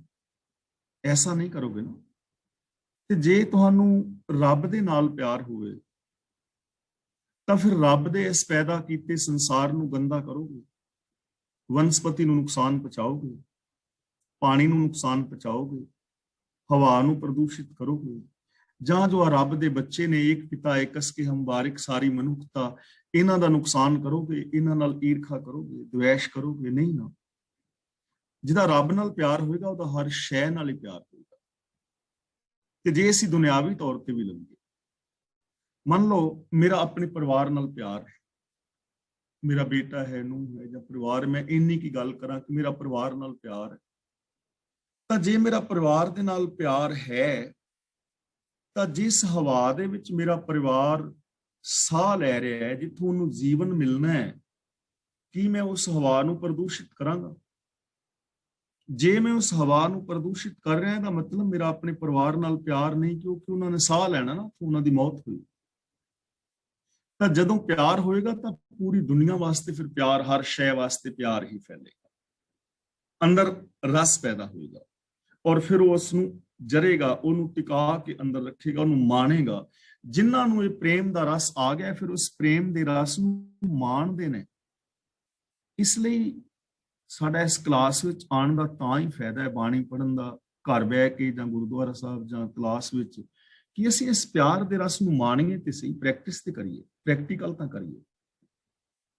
ਅਸੀਂ ਆਪਣੇ ਪਰਿਵਾਰ ਦੇ ਜੀਆਂ ਨਾਲ ਤਾਂ ਆਪਣੇ ਘਰਾਂ ਪਰਿਵਾਰਾਂ ਵਿੱਚ ਤੈਅ ਸ਼ੁਰੂ ਕਰੀਏ, ਇਸ ਪਿਆਰ ਨੂੰ ਮਾਣੀਏ। ਤਾਂ ਜਿਹਨੂੰ ਇਹ ਪਿਆਰ ਆ ਗਿਆ ਪ੍ਰਭੂ ਦੇ ਗੁਣਾਂ ਦਾ, ਫਿਰ ਉਹਨੂੰ ਜਰਦਾ ਹੈ, ਆਨੰਦ ਮਾਣਦਾ ਹੈ। ਬਾਣੀ ਉਚਰੈ ਸਾਧ ਜਨ, ਅਮਿਓ ਚੱਲਹਿ ਚਰਣੇ। ਸਾਧ ਜਨ ਦਾ ਮਤਲਬ ਜੋ ਗੁਰਮੁਖ ਪਿਆਰੇ ਨੇ, ਸਚਿਆਰ ਨੇ, ਜਿਨ੍ਹਾਂ ਦਾ ਪ੍ਰਭੂ ਦੇ ਨਾਲ ਪਿਆਰ ਹੈ, ਜਿਨ੍ਹਾਂ ਨੇ ਇਸ ਪਿਆਰ ਨੂੰ ਮਾਣਿਆ ਹੈ, ਜਿਨ੍ਹਾਂ ਨੇ ਸੱਚ ਧਰਮ ਦਾ ਘਰ ਬਣਾ ਲਿਆ ਹੈ, ਜਿਨ੍ਹਾਂ ਨੇ ਸੱਚ ਧਰਮ ਵਿੱਚ ਆਪਣੀ ਸੁਰਤ ਨੂੰ ਜੋੜ ਲਿਆ ਹੈ, ਇੱਥੇ ਉਹਨਾਂ ਦੀ ਗੱਲ ਕਰਦੇ ਨੇ ਕਿ ਉਹ ਸਾਧ ਜਨ ਬਾਣੀ ਉਚਰਿਆਂ ਦਾ ਮਤਲਬ ਪ੍ਰਭੂ ਦੀ ਸਿਫਤ ਸਲਾਹ ਉਚਾਰਨ ਕਰਦੇ ਨੇ, ਰੱਬੀ ਗੁਣਾਂ ਵਾਲੇ ਬੋਲ ਬੋਲਦੇ ਨੇ, ਸਕਾਰਾਤਮਕ ਬੋਲ ਬੋਲਦੇ ਨੇ। ਅਮਿਓ ਚੱਲਹਿ ਝਰਣੇ, ਅਮਿਓ ਦਾ ਮਤਲਬ ਅੰਮ੍ਰਿਤ, ਝਰਣੇ ਦਾ ਮਤਲਬ ਪਹਾੜਾਂ ਦੇ ਵਿੱਚ ਜਦੋਂ ਬਰਸਾਤ ਪੈਂਦੀ ਹੈ ਨਾ, ਤੇ ਬਰਸਾਤ ਬੰਦ ਵੀ ਹੋ ਜਾਂਦੀ ਹੈ, ਜਿਹੜਾ ਹੜ੍ਹ ਦਾ ਪਾਣੀ ਉਹ ਚਲਾ ਜਾਂਦਾ ਹੈ, ਉਸ ਤੋਂ ਬਾਅਦ ਕੁਝ ਪਾਣੀ ਨਾ ਪਹਾੜਾਂ ਦੇ ਵਿੱਚ ਅੰਦਰ ਚਲਾ ਜਾਂਦਾ ਹੈ ਥੱਲੇ ਤੱਕ, ਤੇ ਉੱਤੋਂ ਫਿਰ ਹੌਲੇ ਹੌਲੇ ਹੌਲੇ ਉਹ ਪਾਣੀ ਥੱਲੋਂ ਦੀ ਹੁੰਦਾ ਕਿਸੇ ਪੱਥਰਾਂ ਦੇ ਵਿੱਚੋਂ ਦੀ ਬਾਹਰ ਨਿਕਲਦਾ ਹੈ, ਤੇ ਬੜਾ ਸਾਫ਼ ਪਾਣੀ ਨਿਕਲਦਾ ਹੈ, ਉਹਨੂੰ ਕਹਿੰਦੇ ਨੇ ਝਰਨਾ। ਉਹ ਝਰਨਾ ਹਮੇਸ਼ਾ ਚੱਲਦਾ ਰਹਿੰਦਾ। ਤਾਂ ਗੁਰੂ ਪਾਤਸ਼ਾਹ ਜੀ ਕਹਿੰਦੇ ਨੇ ਜੋ ਰੱਬ ਦੇ ਪਿਆਰੇ ਨੇ, ਉਹ ਪ੍ਰਭੂ ਦੀ ਸਿਫਤ ਸਲਾਹ ਉਚਾਰਨ ਕਰਦੇ ਨੇ, ਉੱਥੇ ਮਾਨੋ ਅੰਮ੍ਰਿਤ ਦੇ ਫੁਹਾਰੇ ਚੱਲ ਰਹੇ ਨੇ, ਆਤਮਿਕ ਜੀਵਨ ਦੇ ਫੁਹਾਰੇ ਚੱਲ ਰਹੇ। ਯਾਨੀ ਉਹਨਾਂ ਦੇ ਉਹ ਬੋਲ ਆਤਮਿਕ ਜੀਵਨ ਦੇਣ ਵਾਲੇ ਹੁੰਦੇ ਨੇ, ਮਿੱਠੇ ਹੁੰਦੇ ਨੇ, ਪੋਜ਼ਿਟਿਵ ਹੁੰਦੇ ਨੇ, ਸਕਾਰਾਤਮਕ ਹੁੰਦੇ ਨੇ, ਸ਼ਾਂਤ ਕਰਨ ਵਾਲੇ ਹੁੰਦੇ ਨੇ। ਉੱਥੇ ਆਤਮਿਕ ਜੀਵਨ ਦੇ ਹਮੇਸ਼ਾ ਫੁਹਾਰੇ ਚੱਲ ਰਹੇ, ਆਤਮਿਕ ਜੀਵਨ ਦੇ ਝਰਨੇ ਚੱਲ ਰਹੇ ਨੇ। ਔਰ ਦੇਖੋ, ਇਹ ਸੁੱਖਾਂ ਦੇ, ਇਹ ਖੁਸ਼ੀਆਂ ਦੇ ਝਰਨੇ ਅਸੀਂ ਮਾਣ ਸਕਦੇ ਹਾਂ, ਸਾਡੇ ਅੰਦਰ ਇਹ ਪੈਦਾ ਹੋ ਸਕਦੇ ਨੇ। ਹਰ ਇਨਸਾਨ ਐਸੀ ਜ਼ਿੰਦਗੀ ਜੀ ਸਕਦਾ ਹੈ ਜੇ ਉਹ ਆਪਣੀ ਸੋਚ ਨੂੰ ਬਦਲੇ, ਗੁਰੂ ਦੀ ਪਾਵਨ ਬਾਣੀ ਤੇ ਅਮਲ ਕਰੇ। ਏਕ ਦਰਸ਼ਨ ਨਾਨਕ ਜੀਵਿਆ, ਮਨ ਅੰਦਰ ਧਰਣੇ। ਗੁਰੂ ਪਾਤਸ਼ਾਹ ਜੀ ਕਹਿੰਦੇ ਨੇ ਐਸੇ ਇਨਸਾਨਾਂ ਦੇ ਦਰਸ਼ਨ ਕਰਕੇ ਨਾਨਕ ਜੀ ਰਿਹਾ ਹੈ, ਯਾਨੀ ਆਤਮਿਕ ਜੀਵਨ ਮਾਣਦਾ ਹੈ। ਇਹੋ ਜਿਹੇ ਇਨਸਾਨਾਂ ਨੂੰ ਮਿਲ ਕੇ ਨਾ ਜ਼ਿੰਦਗੀ ਮਿਲਦੀ ਹੈ, ਜੀਵਨ ਮਿਲਦਾ। ਔਰ ਹਕੀਕਤ ਹੈ, ਜਦੋਂ ਅਸੀਂ ਕਿਸੇ ਚੰਗੇ ਇਨਸਾਨ ਨੂੰ ਮਿਲਦੇ ਹਾਂ ਨਾ, ਤਾਂ ਉਸ ਇਨਸਾਨ ਨੂੰ ਮਿਲ ਕੇ ਖੁਸ਼ੀ ਨਸੀਬ ਹੁੰਦੀ ਹੈ। ਕੁਝ ਐਸੇ ਚੰਗੇ ਇਨਸਾਨ ਹੁੰਦੇ ਨੇ ਜੋ ਦੂਰੋਂ ਆਉਂਦੇ ਦਿਸ ਜਾਣ ਨਾ, ਤੇ ਸਾਡਾ ਮਨ ਖਿੜ ਉੱਠਦਾ ਹੈ, ਯਾਰ ਕਮਾਲ ਦੀ ਗੱਲ ਹੈ, ਅੱਜ ਤਾਂ ਵੀ ਇਹ ਸੱਜਣ ਦੇ ਦਰਸ਼ਨ ਹੋ ਗਏ, ਹੁਣ ਜਿਹੜਾ ਟਾਈਮ ਪਾਸ ਹੋਏਗਾ ਵਧੀਆ ਟਾਈਮ ਪਾਸ ਹੋਏਗਾ। ਜੇ ਕੋਈ ਚੰਗਾ ਸੱਜਣ ਮਿੱਤਰ ਸਾਨੂੰ ਮਿਲਣ ਆ ਰਿਹਾ ਹੋਏ ਨਾ, ਤੇ ਸਾਡੀ ਜ਼ਿੰਦਗੀ ਦੇ ਵਿੱਚ ਖੁਸ਼ੀ ਦਾ ਕੋਈ ਟਿਕਾਣਾ ਨਹੀਂ ਰਹਿੰਦਾ। ਅਸੀਂ ਆਪਣੇ ਹੋਰ ਵੀ ਯਾਰਾਂ ਦੋਸਤਾਂ ਨੂੰ ਦੱਸਦੇ ਹਾਂ, ਯਾਰ ਮੇਰਾ ਇੱਕ ਮਿੱਤਰ ਆ ਰਿਹਾ, ਬੜਾ ਪਿਆਰਾ ਆਇਆ, ਜੇ ਮੈਂ ਤੁਹਾਨੂੰ ਉਹਨੂੰ ਮਿਲਾਵਾਂਗਾ, ਫਿਰ ਉਹਦੇ ਬਚਨ ਸੁਣਿਓ, ਕਿਆ ਗਜਬ ਦੀਆਂ ਗੱਲਾਂ ਨੇ, ਬਹੁਤ ਚੰਗਾ ਇਨਸਾਨ। ਤੇ ਜੇ ਕੋਈ ਭੈੜਾ ਬੰਦਾ ਸੱਜਣ ਮਿੱਤਰ ਕੋ ਸਾਡੇ ਹੈ ਨਾ ਐਸੇ ਵੀ, ਉਹ ਕਹਿਣ ਮੈਂ ਮਿਲਣ ਵਾਸਤੇ ਆਉਣਾ ਹੈ, ਕਿ ਅਸੀਂ ਪਹਿਲੋਂ ਹੀ ਕਹਿ ਦਿੰਦੇ ਆਪਣੀ ਘਰ ਵਾਲੀ ਨੂੰ, ਕਿ ਤੂੰ ਨਹੀਂ ਕਹਿਦੀ ਭਾਈ ਸਾਹਿਬ ਤੇ ਫਲਾਣੀ ਤਰੀਕ ਨੂੰ ਬਾਹਰ ਜਾ ਰਹੇ ਨੇ, ਜਾਂ ਅਸੀਂ ਆਪ ਕਹਿੰਦੇ ਯਾਰ ਮੈਂ ਬਿਜੀ ਹਾਂ, ਸੌਰੀ ਸਾਡੇ ਘਰ ਉਦੋਂ ਮਹਿਮਾਨਾਂ ਨੇ ਆਉਣਾ ਸੀ, ਅਸੀਂ ਆਪ ਟਾਲਦੇ ਹਾਂ। ਤਾਂ ਐਸੇ ਇਨਸਾਨਾਂ ਦੇ ਨਾਲ ਜ਼ਿੰਦਗੀ ਅਸੀਂ ਸਾਨੂੰ ਮਿਲਣ, ਐਸੇ ਇਨਸਾਨ ਜਿਨ੍ਹਾਂ ਇਨਸਾਨਾਂ ਨੂੰ ਮਿਲ ਕੇ ਜੀਵਨ ਮਿਲੇ, ਇਨਸਾਨੀਅਤ ਪੈਦਾ ਹੋਏ, ਖੁਸ਼ੀ ਪੈਦਾ ਹੋਏ, ਖੇੜਾ ਪੈਦਾ ਹੋਏ, ਪੋਜ਼ਿਟਿਵ ਥਿੰਕਿੰਗ ਪੈਦਾ ਹੋਏ, ਸਾਡੇ ਅੰਦਰ ਵਿਲ ਪਾਵਰ ਪੈਦਾ ਹੋਏ, ਸਾਡੇ ਅੰਦਰ ਕੁਛ ਕਰ ਗੁਜ਼ਰਨ ਦੀ ਭਾਵਨਾ ਪੈਦਾ ਹੋਏ। ਤਾਂ ਗੁਰੂ ਪਾਤਸ਼ਾਹ ਜੀ ਰਹਿਮਤ ਕਰਨ ਕਿ ਸਾਨੂੰ ਵੀ ਐਸੇ ਇਨਸਾਨ ਮਿਲਣ ਤੇ ਐਸੇ ਇਨਸਾਨਾਂ ਦੀ ਅਸੀਂ ਸੰਗਤ ਕਰ ਸਕੀਏ। ਤੇ ਦੂਜੀ ਗੱਲ ਜੋ ਆਪਾਂ ਆਮ ਵਿਚਾਰਦੇ ਹਾਂ ਕਿ ਜੇ ਸਾਨੂੰ ਐਸੇ ਇਨਸਾਨ ਨਹੀਂ ਮਿਲੇ, ਤਾਂ ਅਸੀਂ ਆਪ ਇਹੋ ਜਿਹੇ ਇਨਸਾਨ ਬਣੀਏ ਕਿ ਕਿਸੇ ਦੀ ਖੋਜ ਤਾਂ ਪੂਰੀ ਹੋ ਜਾਏ, ਦੂਜੇ ਨੂੰ ਤੇ ਕੋਈ ਇਹੋ ਜਿਹਾ ਇਨਸਾਨ ਮਿਲ ਜਾਏ। ਤਾਂ ਗੁਰੂ ਪਾਤਸ਼ਾਹ ਜੀ ਕਹਿੰਦੇ ਨੇ ਐਸੇ ਸਤਸੰਗੀ ਜੋ ਜਨ ਨੇ, ਸਚਿਆਰ ਜੋ ਲੋਕ ਨੇ, ਉਹਨਾਂ ਨੂੰ ਵੇਖ ਕੇ ਆਤਮਿਕ ਜੀਵਨ ਮਿਲਦਾ ਹੈ। ਮਨ ਅੰਦਰ ਧਰਣੇ, ਮਨ ਅੰਦਰ ਧਰਣੇ ਦਾ ਮਤਲਬ ਹੁੰਦਾ ਹੈ ਟਿਕਾਣਾ। ਤਾਂ ਐਸੇ ਇਨਸਾਨਾਂ ਨੂੰ ਮਿਲ ਕੇ ਇਨਸਾਨ ਆਪਣੇ ਮਨ ਦੇ ਅੰਦਰ ਸ਼ੁਭ ਗੁਣਾਂ ਨੂੰ ਟਿਕਾਉਂਦਾ ਹੈ। ਐਸੇ ਇਨਸਾਨਾਂ ਦੀ ਸੰਗਤ ਕਰਕੇ ਸ਼ੁਭ ਗੁਣ ਅੰਦਰ ਟਿਕਦੇ ਨੇ। ਇਸ ਲਈ ਜੇ ਅਸੀਂ ਵੀ ਚਾਹੁੰਦੇ ਹਾਂ ਕਿ ਸਾਡੀ ਜ਼ਿੰਦਗੀ ਵਿੱਚ ਵੀ ਐਸੇ ਗੁਣ ਟਿਕਣ, ਤਾਂ ਉਹਦੇ ਵਾਸਤੇ ਇੱਕੋ ਹੀ ਸਾਧਨ ਹੈ, ਗੁਰੂ ਪਾਤਸ਼ਾਹ ਜੀ ਦੀ ਪਾਵਨ ਬਾਣੀ ਨੂੰ ਆਪ ਪੜ੍ਹਨਾ, ਗੁਰੂ ਪਾਤਸ਼ਾਹ ਜੀ ਦੀ ਪਾਵਨ ਬਾਣੀ ਨੂੰ ਆਪ ਵਿਚਾਰਨਾ, ਔਰ ਗੁਰਬਾਣੀ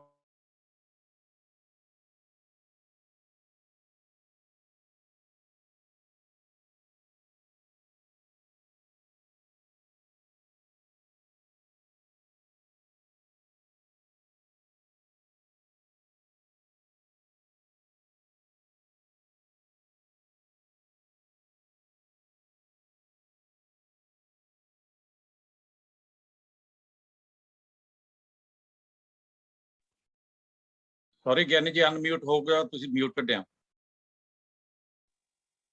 ਮੈਂ ਇੱਥੇ ਸਮਾਪਤੀ ਕਰਦਾ ਜੀ, ਤੇ ਹੁਣ ਅਗਲੀ ਜੋ ਕਾਰਵਾਈ ਉਹ ਵੀਰ ਦੀ ਤਰਲੋਚਨ ਸਿੰਘ ਜੀ ਕਰ ਰਹੇ ਨੇ, ਤੇ ਜੇ ਕਿਸੇ ਵੀਰ ਭੈਣ ਨੇ ਕੋਈ ਸਵਾਲ ਪੁੱਛਣਾ ਹੈ ਤਾਂ ਉਹ ਸਵਾਲ ਪੁੱਛ ਸਕਦਾ, ਅਨਮਿਊਟ ਹੋ ਜਾਓ।